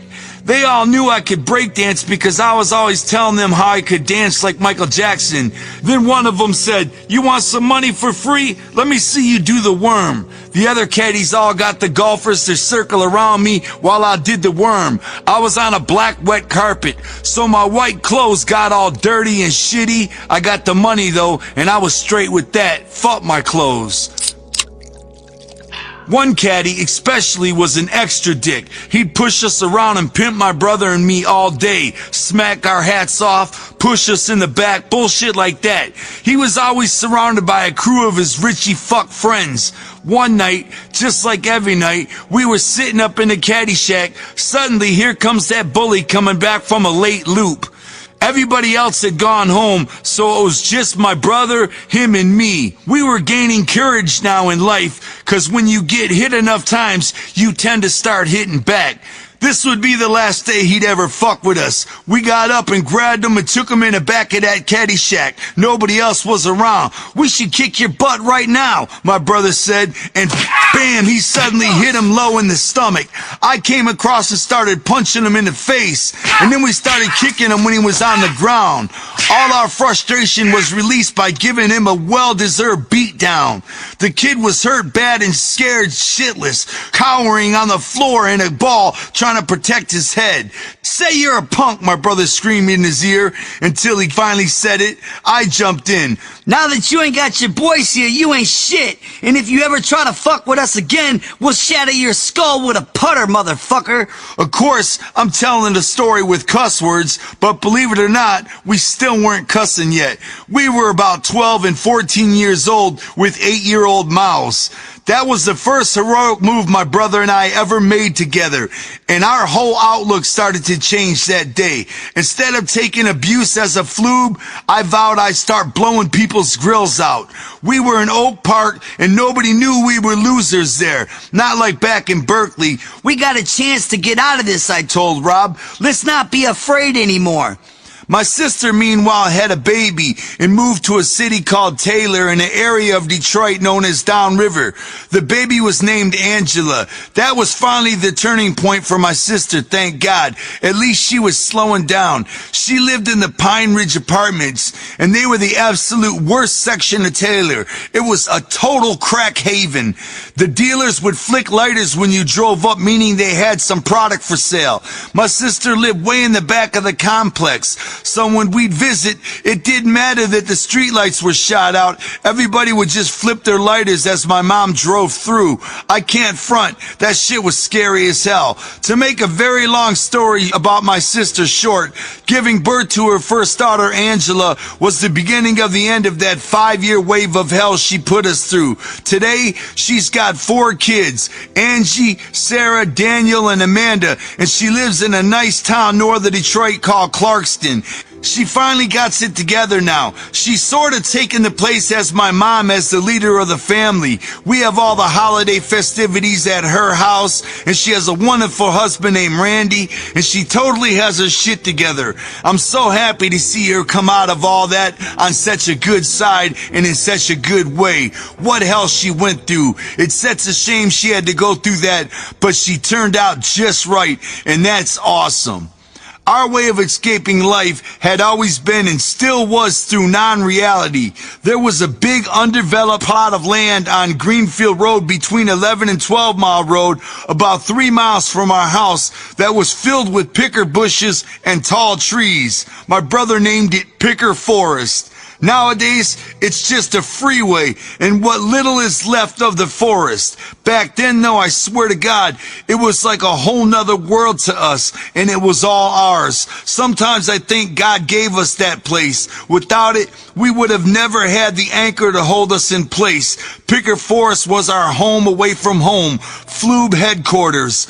It was truly, truly magical. With my mom still spending all her time helping my sister and her baby, it was up to Picker Forest to raise us. There were ghosts and spirits in there, I shit you not.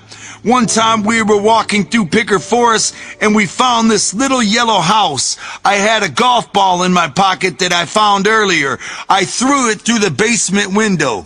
The window was already broken out and I just wanted to see how deep it was.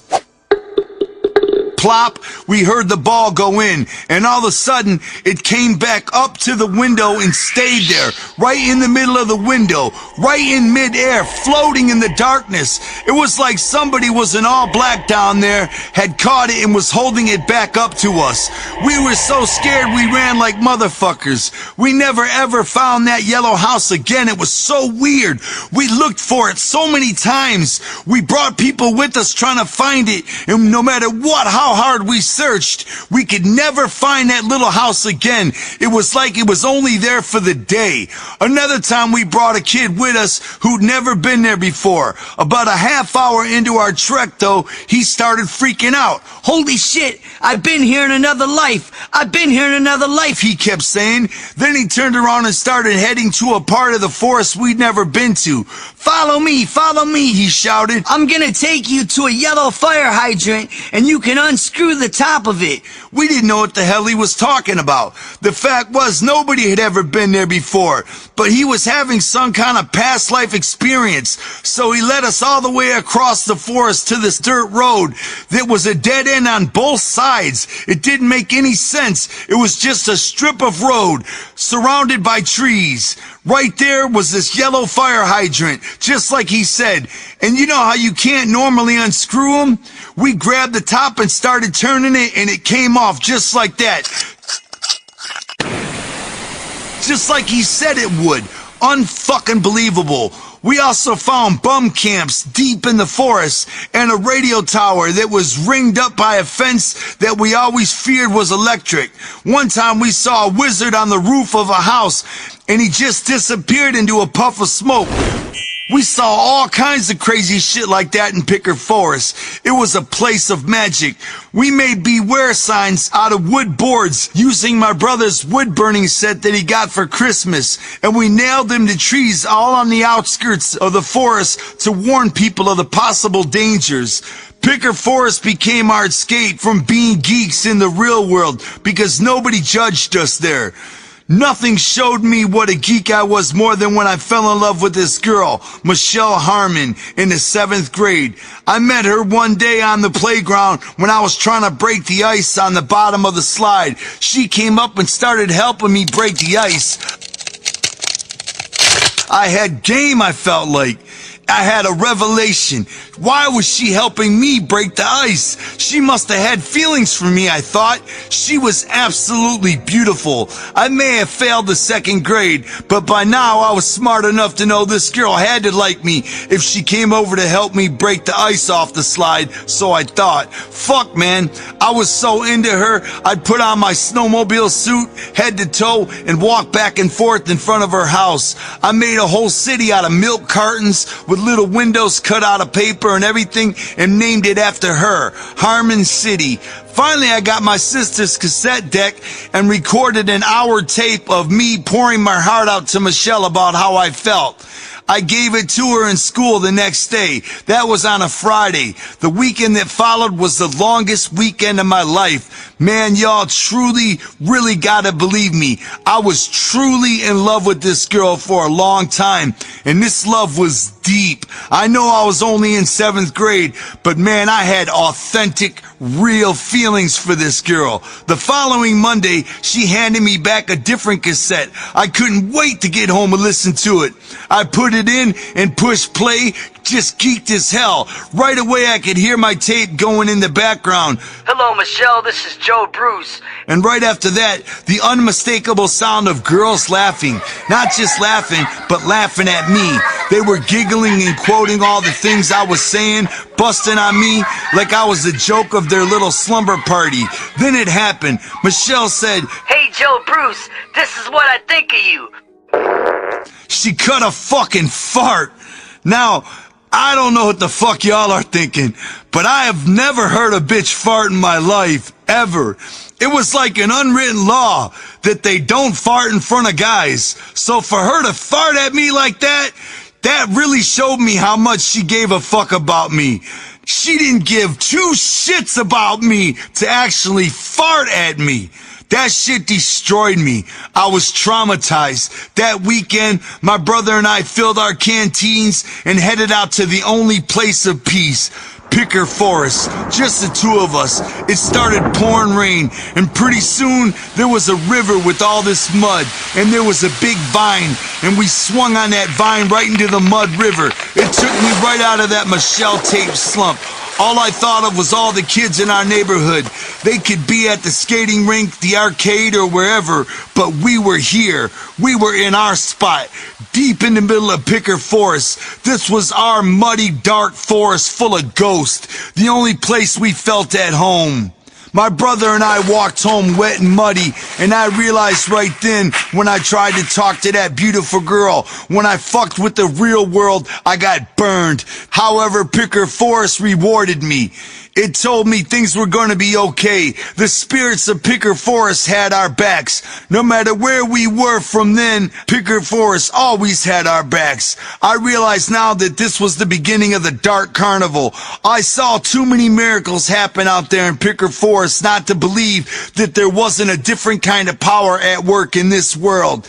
Not the world of everybody else, but our world. The golf ball, the kid who thought he was there in the past life, the wizard that disappeared off the roof. These were the spirits that came from the Dark Carnival. Only back then, we didn't have a name for it yet. It was there though. It was happening all around us. It was with us all along. Picker Forest had raised us. It also kept us out of the house. When we did have to go home, we preferred to stay outside. We developed our version of sumo wrestling. We called it the Japanese Olympics. I'd stay out for hours kung fu fighting. If we were inside, it was just to watch Charlie Rum's Kung Fu Theater on Channel 20.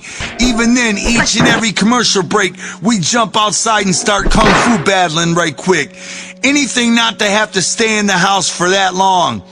I didn't want to deal with what was going on in there. My mom crying, fighting with my sister, yelling on the phone. Rob and I stayed away from it all. We went from having a fucked up childhood to having the greatest childhood imaginable. One within the realm of Picker Forest and our own imaginations and our own realities of the Dark Carnival. We're the JJ boys on the microphone stand, and we're kicking it live with a Fago in our hand, Master T's on the table, not working in the stable, and on his Adidas jacket is the Fago label. This part of the rhyme is for Jagged Joe. When I'm on the mic, I steal the show. All my girly friends chasing me down the hall. I don't smoke dope or drink alcohol. This part of the rhyme is for Kango Joe, known to the crew as the leader of the show. Kango on his head, Adidas on his feet, gold around his neck so that he looks like Mr. T. This last part is for Master J. He rocks on the mic and he sleeps all day. He's always drinking Fago, and that's a fact. And if you've got beef, better change your act. That's the old school JJ boys. Yeah, little rap for you. Anyway, chapter 4, JJ boys in the Royal Oak Township. Shit was different in Oak Park. Walking to school one day during the 7th grade, we saw a naked lady run out of the house with her hands tied, screaming that she'd been raped. No lie, she was butthole naked, and she looked halfway decent as I remember, but it wasn't decent that her hands were tied and she was screaming that she'd just been raped. When I got to the school, the police were everywhere asking all the students if they saw everything. Welcome to Oak Park, I guess. I tried to adapt, but I was still a floob.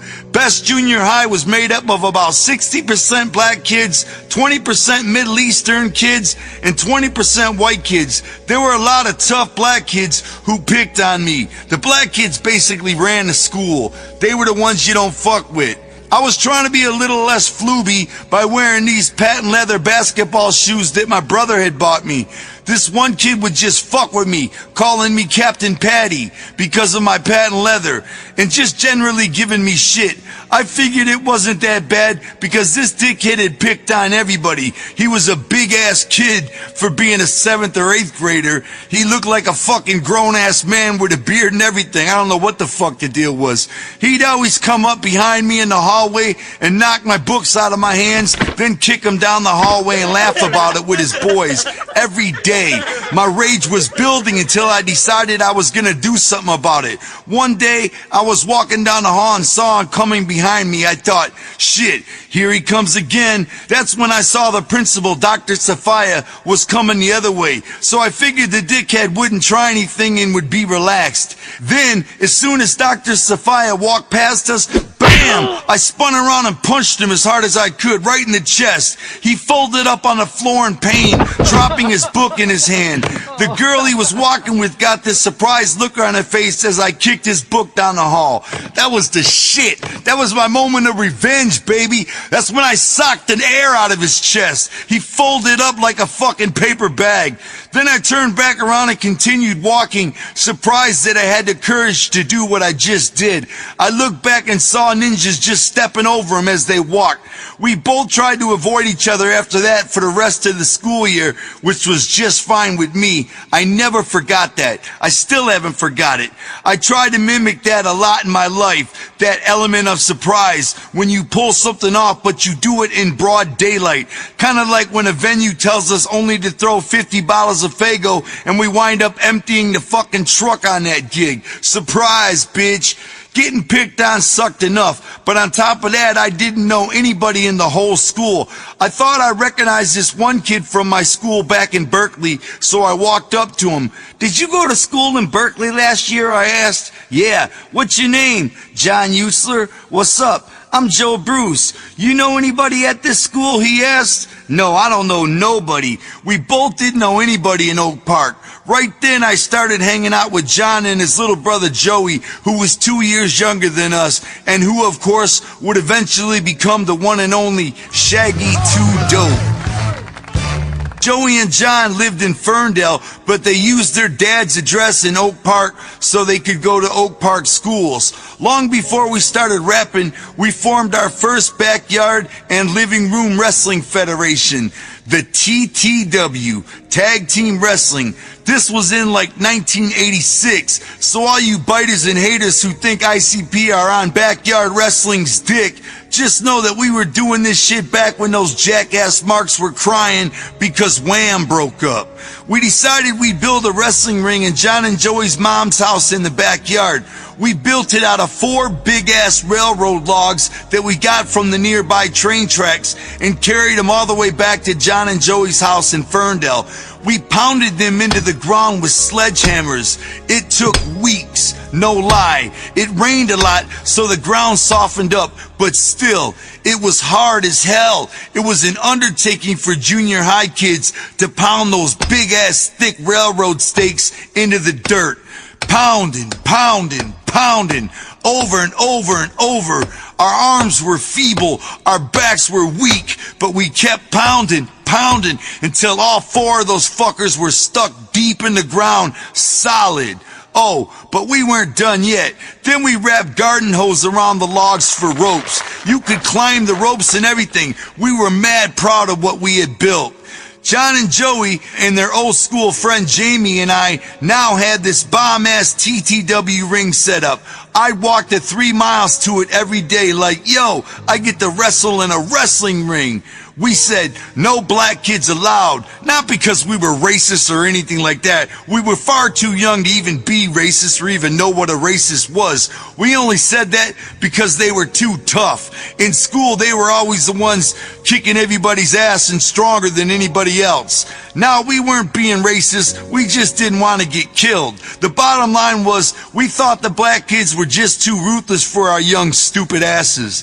There was one kid in particular named Dion McCrae who was the most ruthless, heartless, scantless motherfucker I'd ever known in my life. He walked down the hall with his pants sagging, and people would just move out of his way. He was a ruthless killer in the eyes of everybody at school. One day, this kind of fat white girl said something to him, and he punched her so hard her eyes swelled shut.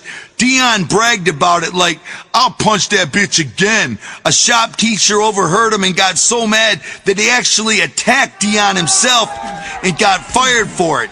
Dion was a true ghetto thug all day. I'll never forget and still have nightmares about Dion McCrae. So when we said no black kids, we didn't mean it in any racist way. We just thought that the toughest kids were all black and they would kick our ass all the time. Until we met Lacey, the township. In school, John and I used to wrestle each other on these gym mats every day during gym class, and this black kid named Lacey always watched us. He came up to us one day and asked, "How do you guys know how to wrestle so good?" We told him we had our own wrestling ring and everything, and he asked if he could wrestle with us, and I said, "No, because you're black." He laughed. He knew what I meant. The black kids ran the school. Everybody else just got pimped on. So we started to wrestle Lacey every day in gym class, and then we started hanging out. That's how I got introduced to the township, the Royal Oak Township. It was this really poor area that bordered Detroit.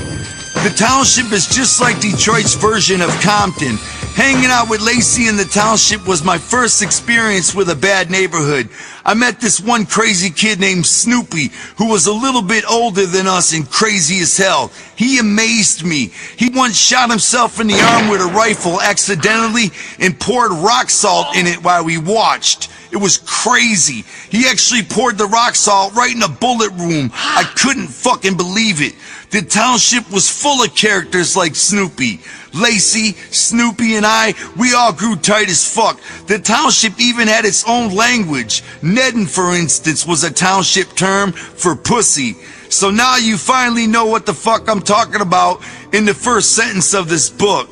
As new as all this was to me, it was also kind of familiar. The township kids were all on welfare and got food from the Hunger Barrel. It felt like a whole neighborhood of Bruce Brothers, no lie. Still, it was always white boy this and white boy that. I took the bus there every day trying to gain acceptance. I loved the township because it was always exciting, even if there was bad shit going down. One day, I brought my dog Lady down to the township when Lacey and them had their pit bulls out. When I got there, it was just in time to see this one kid's dog had locked its jaws on the head of another kid's dog. It shook that fucking dog so hard its whole body was flying through the air. I turned around and took Lady right the fuck back home. Fuck all that. The township was even a bad neighborhood for dogs, I guess. The plan was we were all gonna take our dogs for a walk together, but after I saw that shit, rip, right back home with Lady. Lady was way too weak for any of that pit bull shit. When I came back later that day, something happened that would haunt me for the rest of my life. Lacey and Snoopy were walking their pits. We got to this one big open field and they let their dogs go. Them dogs ran off into some bushes. Then we heard the sound of some fighting. The dogs had found a nest of stray puppies and killed them all. By the time we got there, they were chewing on the puppies' heads.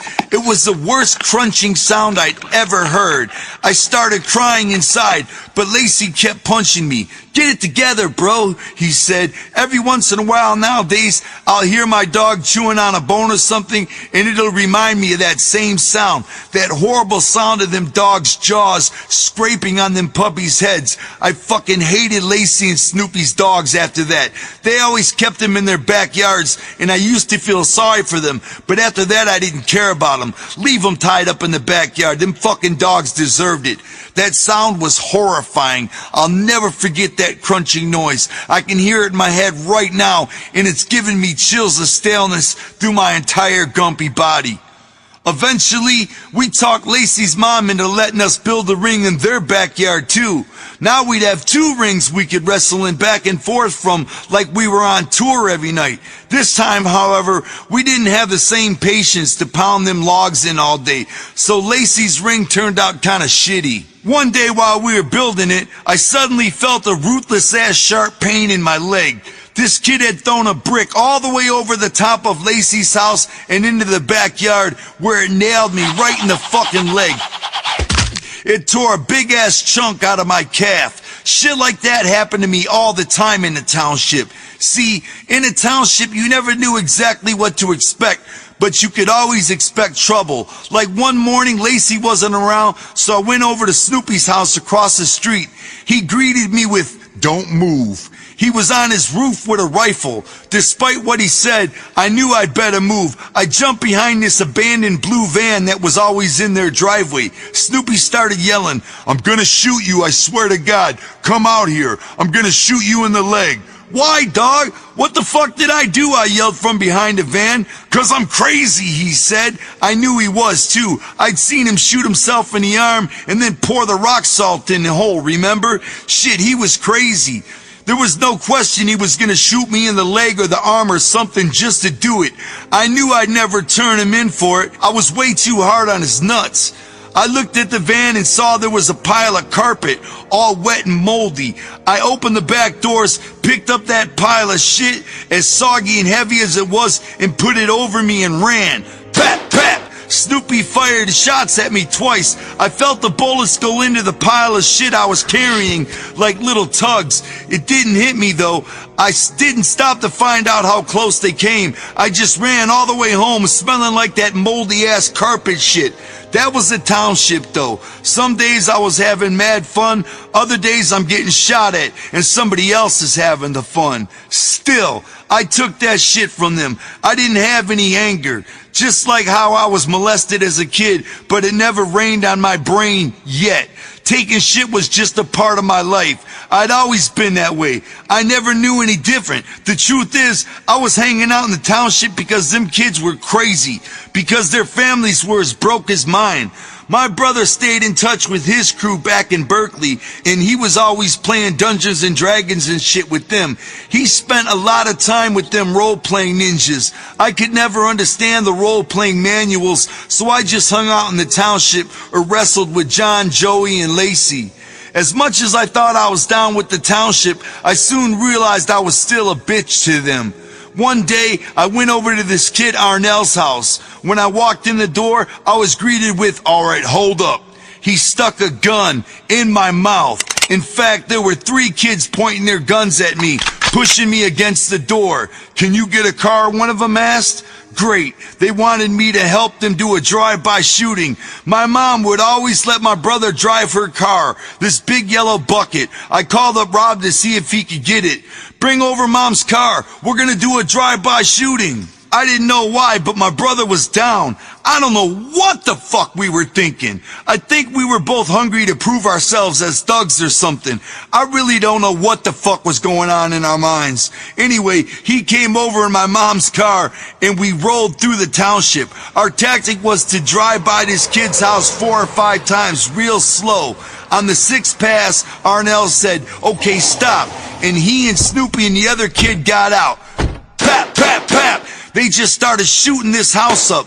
We were actually shooting the house up from behind. We were in an open field shooting the back of the house. Their guns were like everything from new guns to these taped up pieces of shit that miraculously didn't blow up in their hands. Afterwards, we dropped them all off back at Arnell's house, which was actually just a block or 2 away from the shooting.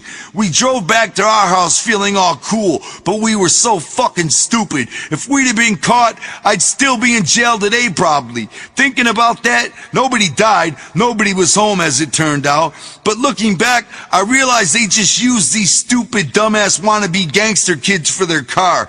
God, when my mom hears this, she's gonna have a heart attack. At this point, I was like 15 and leading a double life. I wrestled with John and Joey in their backyards doing TTW during the weekends in Ferndale, and during the week, I'd take the school bus home from school to the township. After the drive-by though, I wanted to avoid the township for a minute. I knew inside that what we did was seriously fucked up, and it was a seriously low dumb moment in my brain, and I couldn't stop thinking about it, and I couldn't avoid what we had done. Even though the house was empty, the fact that we let them use my mom's car, and the fact that we actually went through it, that shit was burning at my brain. And from time to time as an adult, it still burns at my brain. By now, the thing John and Joey and I were getting heavily into besides wrestling was rap. UTFO, the Ghetto Boys, the Beastie Boys' first album, Run DMC's Tougher Than Leather was out by then. It started to really change us. In 1988, NWA and the Posse's record changed our life forever. Back in Berkeley, all the kids listened to was Poison and hair metal. I had been listening to Michael Jackson's Bad, and I learned how to dance like him. We even had a whack-ass little breakdance crew like everybody else did. My name was Footwork. Now in Oak Park, only the black kids and us were into rap. I remember sitting in John's room listening to UTFO's Roxanne, Roxanne over and over again. Rap music like Picker Forest seemed like it was just our thing. I started dressing the part too. My brother was working at a restaurant by now, and I talked him into buying us fresh clothes like Kango tracksuits and patent leather shoes. We would hit up the rummage sale looking for anything Adidas, old or new, it didn't matter. I'd be wearing fuzzy-ass old man golf shorts just because they had an Adidas logo on them. It's hard to imagine now because it's been different for so long, but back in the day, if you were white, you were fucking white. Fucking tight-ass jeans, feathered hair, mullet, like my sister used to dress in her boyfriends. Me, I'd walk down the hallway at Best Junior High in my Adidas sweats with gold stripes, big-ass fake gold chains on from the flea market, and an old-ass Kangol hat Snoopy's dad gave me. For the first time in our lives, we were attempting not to be scrubs, to totally adapt to a certain style. Even if we were the only white kids doing it, that was still a style, and it was our style. We started to act a part too. Mike D from the Beastie Boys was wearing that Volkswagen medallion on License to Ill, and snatching hood ornaments became mad popular for us. Look, I got a Cadillac, I got a BMW, I got a fucking Mercedes. Walk down the street with a pair of pliers, pull it out, your boy snaps it and pop, it'd be yours. Nobody stole more hood emblems than Joey. That was his life. That was all he did, night after night after night. He had 4 suitcases full of them hood ornaments. So we took them up to this flea market because we heard they'd buy them from us. They didn't buy shit, not one of them. So we had ornaments laying all over Joey's bedroom, everywhere, all over the floor. There was a shed in the back of John and Joey's house where we used to have a clubhouse. Hood emblems hanging on the walls everywhere. We were tagging too as the Krylon Boys. Graffiti was also popular in the hood, so we jumped on that as well. We didn't hit abandoned buildings though. We'd spray paint the underpass of I-696 and I-75, the busiest freeway intersection in Detroit. My tag name was Fago Joe because I always had a Fago in my hand. The Beastie Boys used to talk about White Castle a lot. Run DMC always talked about Adidas, so we had Fago. Fago runs deep in ICP lore. I've always explained it a million times, but you can't have the story of ICP without the Fago story. Fago was and is the ghetto pop of Detroit. Pop's a regional thing, not soda, but pop. That's what we called it in Detroit. Anyway, Fago's cheap as hell. It's always available in these crazy ass flavors. Moon Mist, Red Pop, Rock and Rye. Now they got cotton candy. So it kind of fit our whole flube thing. You could take 6 empty bottles back up to the store and get a new Fago 2-liter for 59 cents. We'd wrestle in the backyard, it'd be hot as hell, so we'd always have Fago sitting around in the shade. It was our thing. We'd pass that fucking 2-liter around like a 40. Joey went to another school because he was younger than John and I. Joey knew this kid from school named Jay. Jay had a cousin who was this banana-nosed kid from Hazel Park, the trashy city next to Ferndale. His name was Scratch Master T. He smoked banana peels and shit and said it got him high. We didn't understand, but the thing was, he had a rap studio. Okay, it was more like a 4-track tape recorder, but that was the shit back then. We decided to start a rap crew called the JJ Boys because all of our names started with J. Joe, John, Joey, and sometime Joey's homie Jay. We recorded our first JJ Boys track on Scratch Master T's 4-track called Party at the Top of the Hill. We're the JJ Boys on the microphone stand, kicking it live with a Fago in our hand, the whole thing. A future generation of critics and marked out record industry weasels would have something to hate on. Our rap careers had just begun. Lacey fucking loved the cassette, and when I played it for him at school, everybody else loved it. By now, Lacey and his boys from the township had their own rap crew. They called themselves the Wrecking Crew, which of course was stupid because there were 50,000 other wrecking crews out there. Everybody called their rap group the fucking Wrecking Crew. Then again, back in the day, our breakdance crew was called the Electric Boogaloo Crew, so go figure. There was a lot of them too. Anyway, we were all friends, but in the hallway at school, Lacey and his boys would be like, JJ Boys ain't shit, and we'd be like, fuck the Wrecking Crew. Actually, I still didn't cuss yet, so I'd say, frick the Wrecking Crew. No lie. There was a talent show coming up at the Township Recreation Center, and Lacey was like, you guys gotta sign up, you guys gotta sign up. I was like, nah, I ain't interested. I ain't down with doing no talent show. God, was I fucking stupid. That was a major fuck up. The talent show was actually sold out when I got there. I gave $5 to some guy sitting by the door so he'd let me sneak in. When I walked in, this place had more energy than I'd ever seen in my whole life. A little girl would sing and hit a high note, and the whole place would just blow up with people jumping out of their seats screaming, just like Showtime at the Apollo. The entire crowd was all black, and they all had that place fucking electrified. Then Lacey and his crew got up there, in these red and blue lights shining on them. They were all wearing red hoodies and red denim pants. This fat kid, Pat Kelly, started beatboxing, and Lacey started rapping. And that place just erupted in cheers. It was so fucking hype. I had never been to a concert in my life. This shit was blowing my mind. I called John and Joey that night and screamed, man, we blew it not doing that talent show. That was the end of the JJ Boys, at least as far as I was concerned. We had missed our one big chance, the Township Talent Show.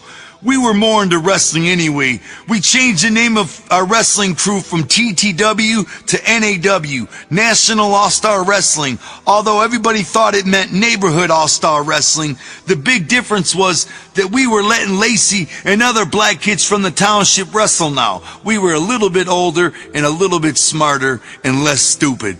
Plus, it wasn't all tag teams anymore. It was all kinds of matches now. Our answer to Lacey and his Wrecking Crew's talent show was to host our very own NAW Wrestling Extravaganza. We saved up all our money and put up flyers all over the neighborhood. Come to NAW's Wrestling Extravaganza. My mom and John and Joey's mom were actually behind us 100%. We offered free hot dogs and free Fago to anybody who would come. My mom even knew a guy named Mick who had a bar band, and he agreed to play at our Wrestling Extravaganza. It was NAW's WrestleMania.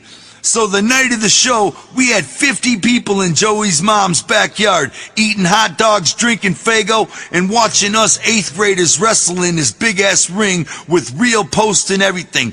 Joey wrestled as the White Tiger, our masked world champion. He also wrestled as the Rhino without the mask, but nobody knew it was him. I wrestled as Daryl Dropkick Daniels. John was known as the Terrible. He wore a hockey mask and was a big, tough, ruthless guy. He barely moved and barely sold anybody's moves. He just beat people down like a single road warrior. Lacey was the Jailbird Man. He wore black and white stripes like referee spandex suit. He was the one who was all aerial and everything. Snoopy and Arnell wrestled as a tag team called the Destroyers, and that's just what they did to everybody they fucking wrestled. They destroyed them. That night during Wrestling Extravaganza, the Jailbird Man won the belt from the White Tiger. It was fucking awesome. All while this bar band full of older guys played, like Bob Seger tunes. To me, this was just as hype as the talent show. The police even came by twice and told us to keep it down. The only thing that sucked was that I had told the band we'd give them $100, and I actually had the money too. Then somehow I fucking lost it. I swear to God, I felt so bad. They were like, "It's alright, just pay us $1 so we can tell people we got paid to perform," thinking I never had the money to begin with. That sucked badly, cause I actually did have the $100. I remember saving up forever for that money. I had that fucking $100. Thinking about it now, somebody might have stole it out of John's drawer, but I had that fucking money ready to pay that band, and it was all legit, and somehow it just turned up missing, so we paid him $1 and felt like shit about it. Man, you don't understand. I'm so fucking sorry, I told him. I was so hyped on wrestling after that. Then John and Joey got a VCR at their house, and man, that was it. Fuck JJ boys, fuck rapping, fuck all that shit. We had a VCR. That meant wrestling on tape anytime we wanted. We went fucking ballistic on that. God, we were so stale. Everything was getting stale, even the township. One Sunday morning I was mad bored. John and Joey were up north visiting their aunt. So with nothing to do, I decided to go back to the township. Lacey wasn't home, but Snoopy, that crazy motherfucker, was leaning against a brand new car. "You like my car?" he asked. "Where'd you get it?" I asked. "I stole it." The car had a front license plate that said "Sweet Baby Blue." "Dang, dog," I said, "don't you think you should at least take that Sweet Baby Blue plate off? Don't you think it just makes the car all that more recognizable?" Man, Snoopy couldn't give a fuck less. "No, we're just gonna joyride it for a while. Come on, let's go." I jumped in a stolen car with him, and we went on a Sunday fucking drive with the screwdriver hanging out of the ignition. It was pretty fun until we passed a cop car on a speed trap. Then we got scared. We rolled up to this vacant lot in the ghetto, and these guys Snoop knew came up to us. Next thing I knew, they were destroying the car, and we were getting a ride back to Snoopy's house in some kid's bucket. I decided right then that I had better not hang out in the township anymore. My exit was right around the corner. We got back to Snoopy's house, and he had called this girl to come over. He was older than me, and he had already dropped out of high school, so he was way ahead of us with the ladies. This girl that came over was beautiful. This hot-ass black chick, like super hot to me. They started hooking up with me right there in the room. He started tongue kissing her and he kept saying, "Hey Joe, look, fucking with me." I could see their tongues slobbering and everything. I was freaking out. Then he turned to me. "Hey Joe, you want some of this?" he asked. I was a virgin like a motherfucker. Just a lot of jacking off and a lot of looking at hotties at this point. So naturally I was like, yeah? Notice he asked me before he asked her. Now remember, Snoopy was crazy, so no matter how much I tried to think about getting some of that Neddin right then, I was fully prepared for Snoopy to flip this shit on me at any minute. "So you want to hit my girl? You want to come in my motherfucking house with your punk ass thinks you're gonna get some of my girl?" Instead he asked her, "Will you let my boy hit it?" "I don't care," she said. Fuck, stop playing. Snoop left the room and shut the door. The girl laid down next to me and started rubbing my dick through my pants. But I was like, "No, Snoopy's just kidding. He's gonna come busting in here and kick my ass if I touch you." "No, he's not. No, he's not," she insisted. Right. Just like I thought, he wouldn't shoot me. And by the way, I love having to make a flak vest out of stank wet carpets. Fuck this. I chickened out and hopped up, just me and my pickle, and got out of the bedroom right quick. I'll never know if I really could have fucked that girl or not. The thought of Snoopy beating my half-naked ass was just too scary to find out. I'll never know. Wow, that would have been the shit though if I would have hit that. But it probably would have never happened. But it actually might have. But it probably would have caused an ass beating. But who knows, I might have actually fucked that hottie. But then again, I might have got punched in the back of the head. But who knows, I might have actually got my little baby penis wet. But then again, I might have got my nuts kicked up my asshole. Who knows, I'll never know. That would have been the shit though. But just when I think the shit can't get any weirder, one day who's sitting there in Snoop's living room? Mr. Ruthless from school himself, Dion McCrae. I think he was selling Snoop some weed or something. They were watching a porno. Now, I'd never seen one, so I was trying to be all cool while it was on in the corner of my eye. All I could see was what looked like snails wrestling on the Nature Channel. All of a sudden, Dion turned to me. "Walk me home, Joe. I only live 3 blocks away. Walk me home. For what, man? I asked. Walk me home, bitch. Safety in numbers, you know, he kindly replied. It didn't make sense. It ain't safe in this neighborhood, I said. What the frick am I gonna do to help you? I gotta walk back without you. Who's gonna walk me home? Dion didn't give a fuck. Walk me home and shut the fuck up, he repeated. I quickly put on my tired ass Adidas shoes and we left Snoop's house and started walking. I sorta knew where he lived because the township was all project style houses. Dion took a shortcut through a vacant lot and went behind this abandoned house. I was terrified. I knew something was up. Then he stopped, turned around and looked me dead in the eyes. Now before I tell you all this, I want you guys to know something. Memories like this one I'm about to tell you can haunt you for a lifetime. I realize that everybody out there has horrible memories of their own. I'm not alone on this. I think it's best for people to tell other ninjas about their horrible memories because in time, that horrible memory of yours might turn into a funny story that makes it much easier for you to deal with. For example, let's say you hired a hooker to suck your dick. She sucked it, and then you found out your hooker was really a dude in drag. Wouldn't you rather tell ninjas about that instead of keeping it locked up inside your mind? Imagine having to hold a secret like that all your life. I'd rather tell ninjas about it so they could laugh at me and turn it into a funny joke about my past, rather than live my whole life keeping it a secret that I once let another man blow me. Take it from me, I might have kept memories like the one I'm about to tell you inside my head this whole time, but if I did, I might have beat them 2 kids in Columbine to the step, if you know what I mean. That's why I'm glad to tell you shit like I'm about to tell you now. Okay, back to my story. It's me and Dion behind an abandoned house in the middle of the night in the township. Are you scared of me? Dion asked. Scared of fighting you? Yeah, I said, not quite knowing what he was getting at. Yeah, I'm scared of you, I guess. Then he picked up a brick and unzipped his pants. I want you to suck my dick, he said, all calm and straightforward. If you don't, I'm gonna kill you with this brick. If you tell anybody about it afterwards, I'm gonna kill you then. He was dead serious. Wow, he was not playing at all. He was determined to have me suck his dick. I don't know if he was gay or if he just wanted to make me suck his dick to be ruthless. I don't know what. All I know is Dion is the type of motherfucker that will fuck you in your ass in prison. Now let me tell you all something. He would have had to break that brick into particles over my head and shoot me in the face 17 times before I even would have looked at his fucking dick.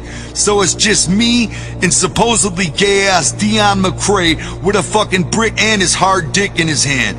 Hell no, I can't lie. I started crying like a bitch just thinking, what am I gonna do now? I looked over and there was a log, so I started to get on my knees like I was gonna suck his dick. Then I grabbed the log and whoop, I threw it at him. I pretty much missed hitting him completely, but I didn't stick around to see what he'd do next. I wish this story had some big ass fresh ending to it, like I pounded his head into the pavement, but I gotta tell the truth. I ran like a weak pansy ass. I ran like fucking Carl Lewis on crack. I ran past Snoopy's house and all the way home. I didn't even stop running at home. I ran laps in my backyard. I told my brother John, Lacey, and Joey about it, but I never did tell anybody else because I didn't want Dion to hunt me down. Now I'll tell anybody and their mama about it. At that point, I was like, fuck the township. I only went back to pick up Lacey every now and then.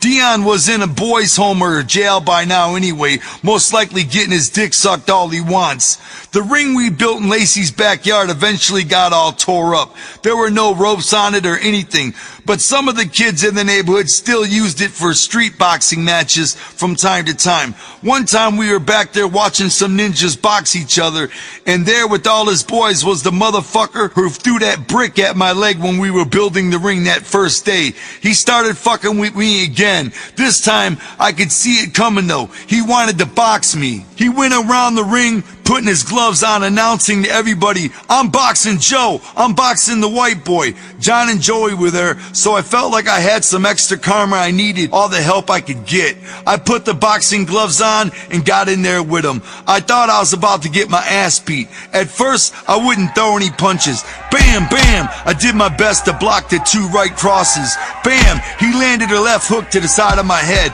All of a sudden, I couldn't hear the cheering so loud anymore. All I could hear was this shit talking as he threw blows at me. I saw John and Joey, and I could tell from the looks on their faces that I was getting my ass beat. Then, just looking at him with his smirky fuck you look and all that, and all his boys cheering him on, it pissed me off mad hard. I thought about my brother and how we had talked about we're not gonna be scrubs anymore and how we're gonna start blowing people's grills out. This kid had a nice grill too. It was just begging to be blown out. I came out throwing punches and pow! I hit him the fuck up and knocked him the fuck out. The whole backyard erupted. I was just as stunned as everybody else. The way people were around there, I thought that motherfucker would have ran home and got a gun when he came to. Instead, he just got up really slow, took his gloves off and said, "You won." That new fresh Bruce Brother Karma shit worked. I was pretty much done with the township after that. Snoopy was pretty much just done, period. I got a call from Lacey a few weeks later. Snoopy had been arrested. This time he wasn't coming home. Apparently he had shot some lady a bunch of times and took her car, but she didn't die. But he was still sentenced to 25 years for carjacking and attempted murder. It didn't surprise me. Later I heard that Pat Kelly, that funky-ass beatboxer from Lacey's rap group, The Wrecking Crew, caught a murder rap. He somehow beat it on a technicality, but then he caught another murder rap. He wasn't so lucky the second time. Even today, as I continue on through my life, I always hear about somebody who I knew from the township either getting shot to death or catching a murder case. It fucking sucks. I'm gonna tell you something absolutely crazy though about Snoopy. Years later, 25 years later to be exact, we were doing Hallowicked at the State Theater in Detroit, now known as the Fillmore. And who comes up to me while we're doing a meet and greet before the show? Snoopy. He was working security. He said, "Hey Joe, do you remember me?" I couldn't fucking believe it. He said, "I just got out." I said, "How long did you do?" And he said, 25 years. Fuck. What do you say to a ninja who just did 25 years? I said, "What have you been doing?" He said, "Well, my homie got this security job for me, and I've been selling a little weed on the side." And I thought, what the fuck? You just did 25 years and you're selling weed? Aren't you afraid of going back? I know he's got to be on fucking parole or something, and he's selling weed? Anyway, I invited him to the after party. So after the show, there he was waiting to go. He jumped in the bus with us and drove over to St. Andrew's Hall for the after party. And we were talking, but we didn't have nothing in common. What do you say to somebody who just did 25 years?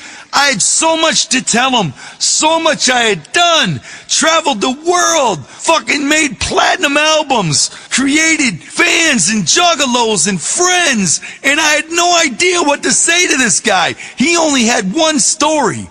I was locked up. And I had so much to tell him. And then when we got to St. Andrews, we walked in, and there was a wrestling ring in the middle of the venue with 1,000 juggalos standing all around it. And in the wrestling ring were real professional wrestlers. And I thought, damn, the last time I saw Snoopy, we were in Lacey's backyard in that piece of shit built ring wrestling. And here I am now, 25 years later, in a real venue with a real wrestling ring packed full of juggalos all around it and real wrestlers wrestling in it. Nothing had changed in my life except it got bigger, fatter, and fresher, and I was still doing the same fucking thing. And Snoopy was speechless. And Shaggy comes up, and what does he say? "What's up, Snoop? Hey, man, it's great to see you. How you doing?" And Snoop said, "Trying to make it work, man." And Shaggy said, "Well, you know, you can always get a job with us, man. We'll hire you anytime." And I looked at Shaggy like he's fucking crazy. We ain't hiring Snoop. What are we gonna say to Snoop? He's been locked up for 25 fucking years.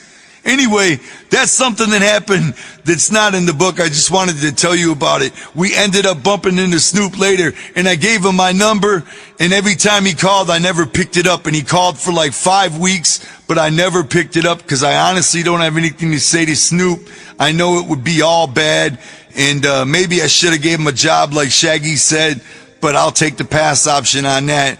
All I know is he's out of jail, and if I ever bump into Snoopy, I'm probably getting punched in the face. Chapter 5, The Legend of the Bruce Brothers. Sometime while I was in the 8th grade, we moved again because our lease was up on the house we rented in Oak Park. This time we moved to nearby Ferndale, just off a 9-mile road. My parents found a house, and we had saved up enough money to put a down payment on it so that they could own a house instead of renting it. The house cost $30 grand. The good thing about the move was that John and Joey only lived about 2 blocks from our new crib, and our friendship grew a great deal because of that. Near the end of 8th grade, the principal of Best Junior High, Dr. Sophia, called my mom into school. Turns out, the school ninjas had been keeping a file on me. Your son hangs out with all the black students, you know. He takes the bus every day to the Royal Oak Township, and that's not a very nice place, he told my mom. Like my mom was supposed to be shocked or something. My mom didn't say shit. Dr. Sophia continued. We think he has a problem, he said. Look at these drawings. Somehow, all these drawings I'd done mostly on tests and assignments I neglected to fill out, they were mostly drawings of ninjas cutting people up or people getting shot up. My mom knew those drawings were nothing compared to the drawings that I had at home on the fridge. She had my back. By the time she left that day, Dr. Sophia had a new Ned and Ho. You think just because he's creative, he's crazy? What are you calling me in here for? To tell me about my son hangs out with black kids? Is there something wrong with that? Dr. Sophia was a little bit nicer to me after that, but by then, I didn't give a fuck. I was done hanging out in the township anyway. My focus was wrestling and being a ninja and not taking shit from anybody anymore. I was sitting in the locker room after gym class one day, and all the cool kids were wearing Bermuda shorts. I don't know if you remember Bermuda shorts, but what the fuck? Those Hawaiian-looking shorts with flowers and jungle shit all over them? As much as a floob as I was, if I'd have worn those back in the day, I'd be laughed right the fuck out of class. So I opened my big mouth. You look like fucking Magnum P.I. wearing that shit. The other kids were going to let it pass after all. Those days I was dressing scrubby again. I was done with the Adidas suits and the rapping for a while anyway. This kid Kobe, this super tough king jock of the school, decided to put me in my place anyway. As he laced up his spanking new Reeboks, he looked at his boys and told me off. Why don't you shut the fuck up, Joe Bruce, dickhead? I wasn't about shutting up anymore. Fuck you, man, I said. Well, frick you, man, I said. The truth was, at this point, I still wasn't cussing yet. No matter what I write in this book about the things I said to people back then, just remember, the truth is I didn't start cussing until I was almost 18. Sometimes, when I'm remembering things I said back then, I forget that. Anyway, I walked over and BAM! I blew his mouth out right there in the locker room. One of the freshest moments of my childhood. This kid was a big jock, one of the tougher kids in school, and I punched him right in his square fucking chin. He had a big jock chin too, like he chews rocks, and I punched him right in his fucking jock ass chin. Why sit there and talk shit to each other, right? I mean, if it's going down, then it's going down. End of story. Why let him have a chance at first blow? I blew his shit right the fuck out before he had a chance to even respond. I've been the same way ever since. If it's going down, I'm the first at it. Then I walked right to the principal's office, something I'd end up doing many times in the 8th grade. See, I started getting into fights all the time. Like I said, all I cared about was wrestling and ninjas. Sure, I didn't care about school or the people in it. In fact, I have never gone through a single day of my life caring about school. For as far back as I can remember, school never ever meant shit to me. I have 2 kids now, and I want them to do good in school, but it's hard for me to tell him to try hard in school because honestly, fuck school. I hate school. I wish I could tell him, yo, fuck school. You don't even have to go. But my wife would kill me, so I can't tell him none of that. But it's in my heart, believe me. I give no fuck if they slap the teacher's face off. I was such a ninja. I'd sit in the back of the class and the teacher would only pass back 4 assignments for the row I was in, even though I was in the 5th seat. They knew not to even bother handing me an assignment because I wouldn't do it. So they didn't even bother giving me one. Some teachers even put crayons and paper on my desk every day, treating me like a little retarded kid. At the end of the year, Dr. Sophia decided it was time for round 2 of Your Son's Going Nowhere. So he called me and my mom back in his office once again. Your son got straight E's in the 7th grade, and he got straight E's again in the 8th grade. Now he's too old to be in our school again for another year. So I'm gonna have to put him in the 9th grade in high school, but hold on. Dr. Sophia grabbed the phone and dialed the number. Yes, is this the high school? Let me speak to the counselor, he said. Right away, I knew his entire phone call was fake because number 1, there's like 9 counselors in high school. And number 2, it was like 7 p.m. What would counselors be doing still at the school? Oh, Dr. Sophia was on a roll. Counselor, it's Dr. Sophia over here at Best Junior High. You got a pen? I want you to write this down. I've got a student here named Joseph Bruce. He's gonna be coming there to high school next year. First semester on his first report card, if he gets anything other than an A, B, or C, if he gets 1 D or 1 E, I want you to send him right back to my school. You got it? He's gonna do the 8th grade again. If he gets 1 D or 1 E. Wow, that guy sat there and put on a fake conversation in front of me and my mom for about 2 minutes. Dr. Sophia was a fucking crazy old man if you ask me. Even my mom was laughing at that crazy shit. So bam. Next thing you know, I'm in the 9th grade at Ferndale High, living proof you can't fail middle school because you'd be too old. You'd be fucking driving in the 8th grade. My first report card, of course, was straight D's and E's. You know the phrase. In elementary school, they carry you. In middle school, they drag you. And in high school, they fucking drop you. Well, I got dropped like acid on Jimi Hendrix's tongue. Joe Bruce lasted in 9th grade all of about 6 months. During those 6 months, though, I was the epitome of greatness. I was a fucking awesome student, in my eyes at least. Fucking awesome. I put on a pair of sweatpants first day of the school year, and I wore them for the entire 6 months. I made it a goal of mine. I bet my brother and John and Joey that I could do it. I'm gonna wear these same blue sweatpants every day all year. And I did it too, till I dropped out. I always believed it's important to set goals in life. How fresh was I? By the end of those 6 months, those blue sweatpants were fucking hanging off my ass.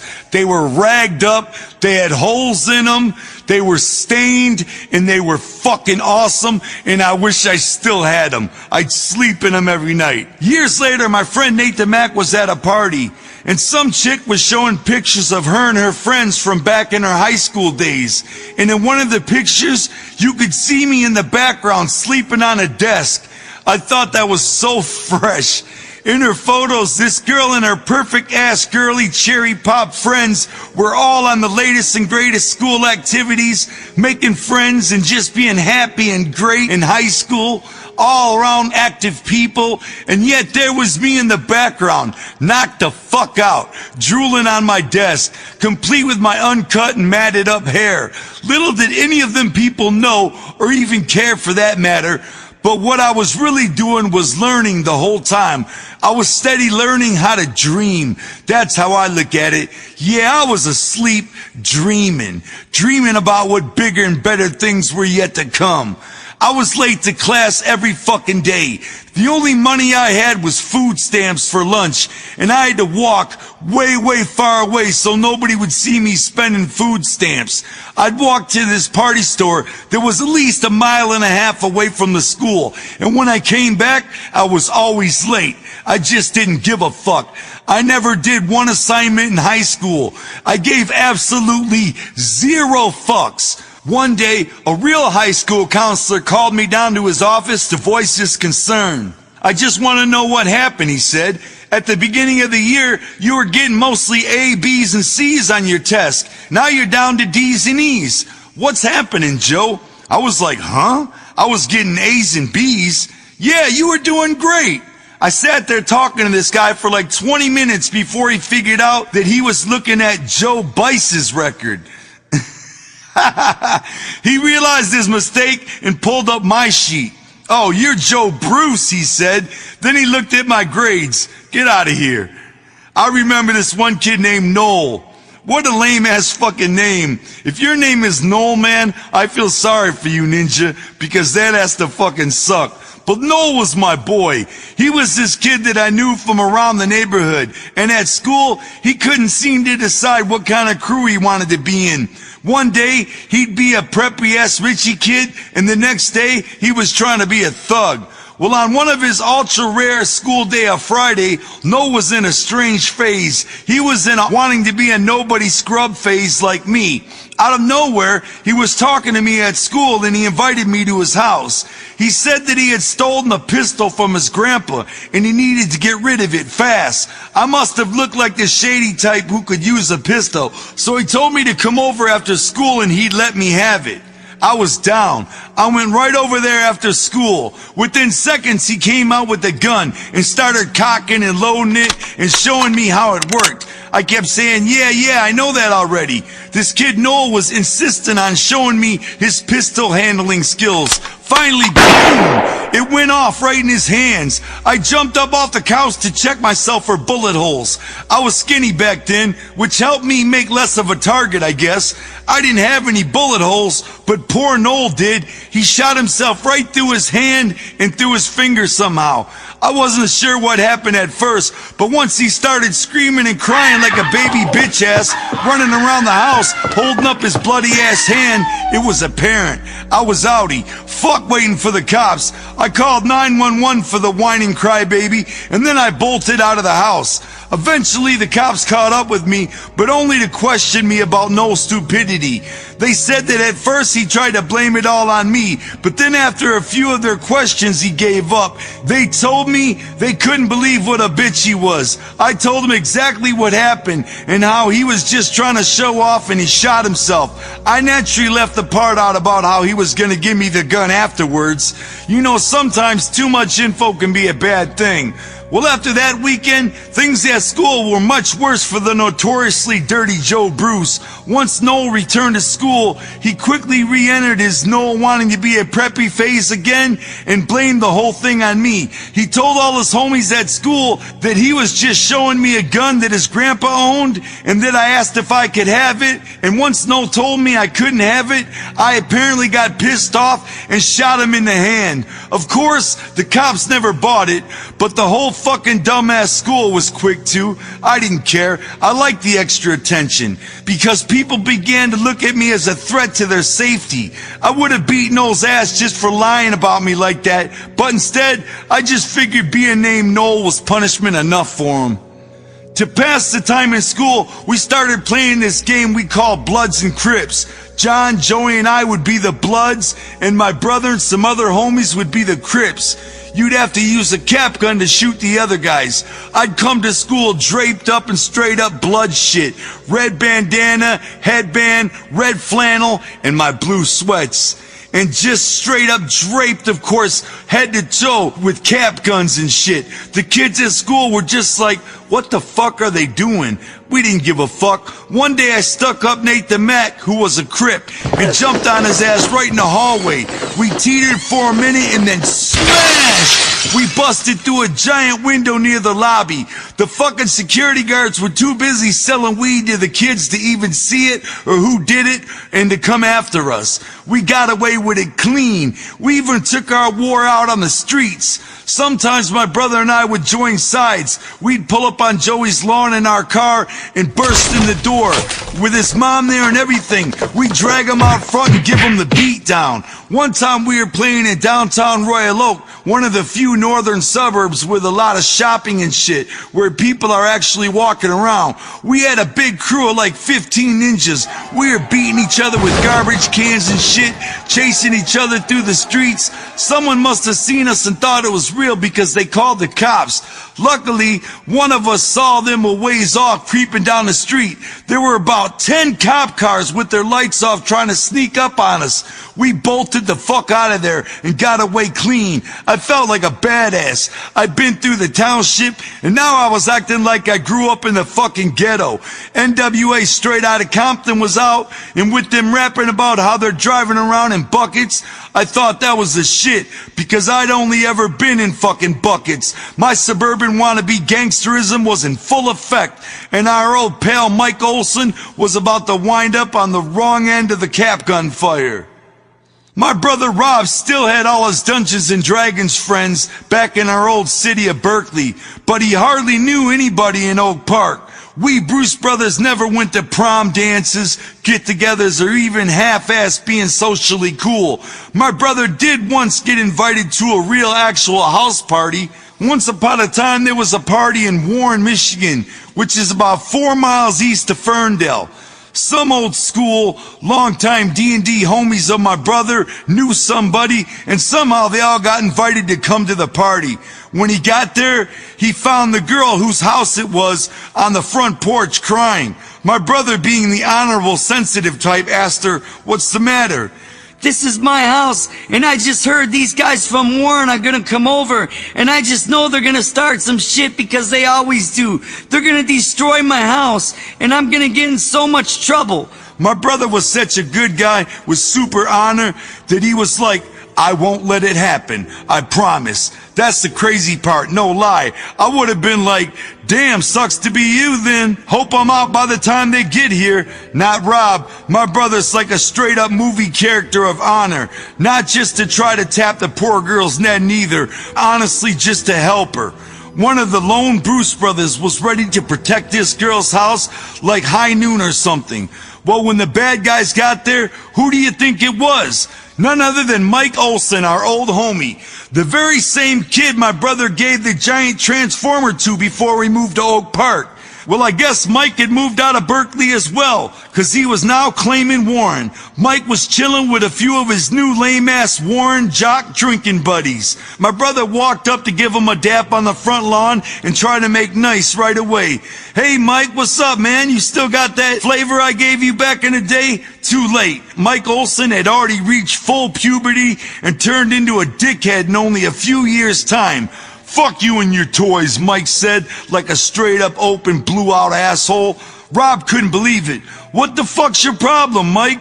Mike puffed out his feeble birdie chest as his 15-plus homies walked up on Rob and surrounded him. "Fuck you, man," Mike said. "You want to do something?"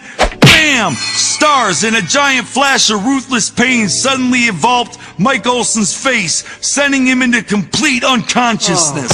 My brother socked Mike Olson so hard, it knocked his Grandpa Olson's dentures out. Mike's nose was broken into particles. They tried to put it back together later, but now he looks like Michael Jackson's.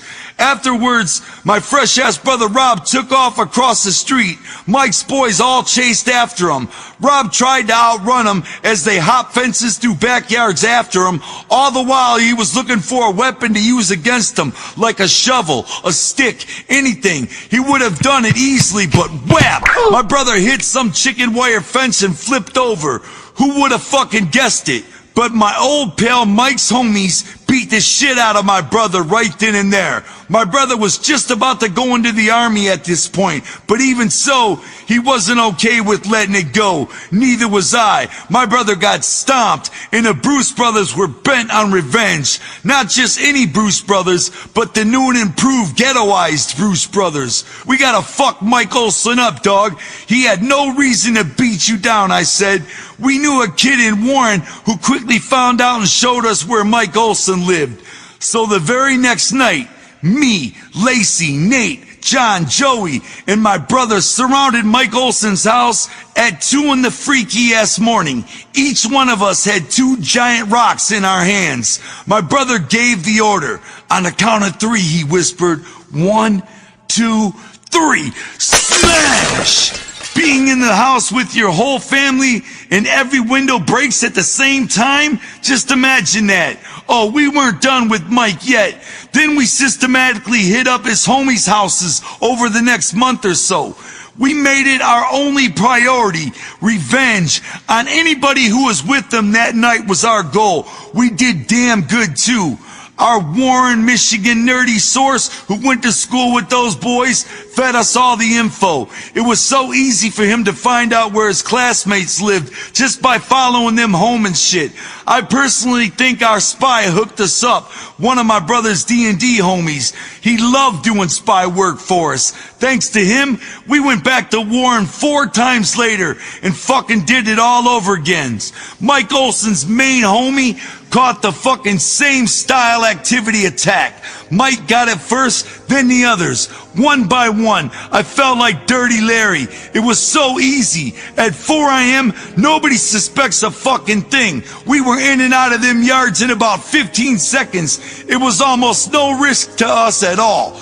We were straight fucking them up, surrounding their houses with 2 bricks in each hand, throwing the bricks through different windows. It would happen simultaneously. All the windows would smash in the house at the same time. Think of how fucking ruthless and devastating that is. These assholes beat my brother down at a party, and we got the ultimate revenge on all of them, surrounding each one of their houses and simultaneously breaking all the windows out in the middle of the night. It was true terror in its truest form. We were that fucking ruthless. We were going crazy. Them fools had no idea where this was coming from. So what? We knew they were feeling the wrath of some Captain Bruce Brothers scrubbiness exploding back on their asses. Even if they never knew who was causing it, the fact is they were in pain and they were hurting because of us.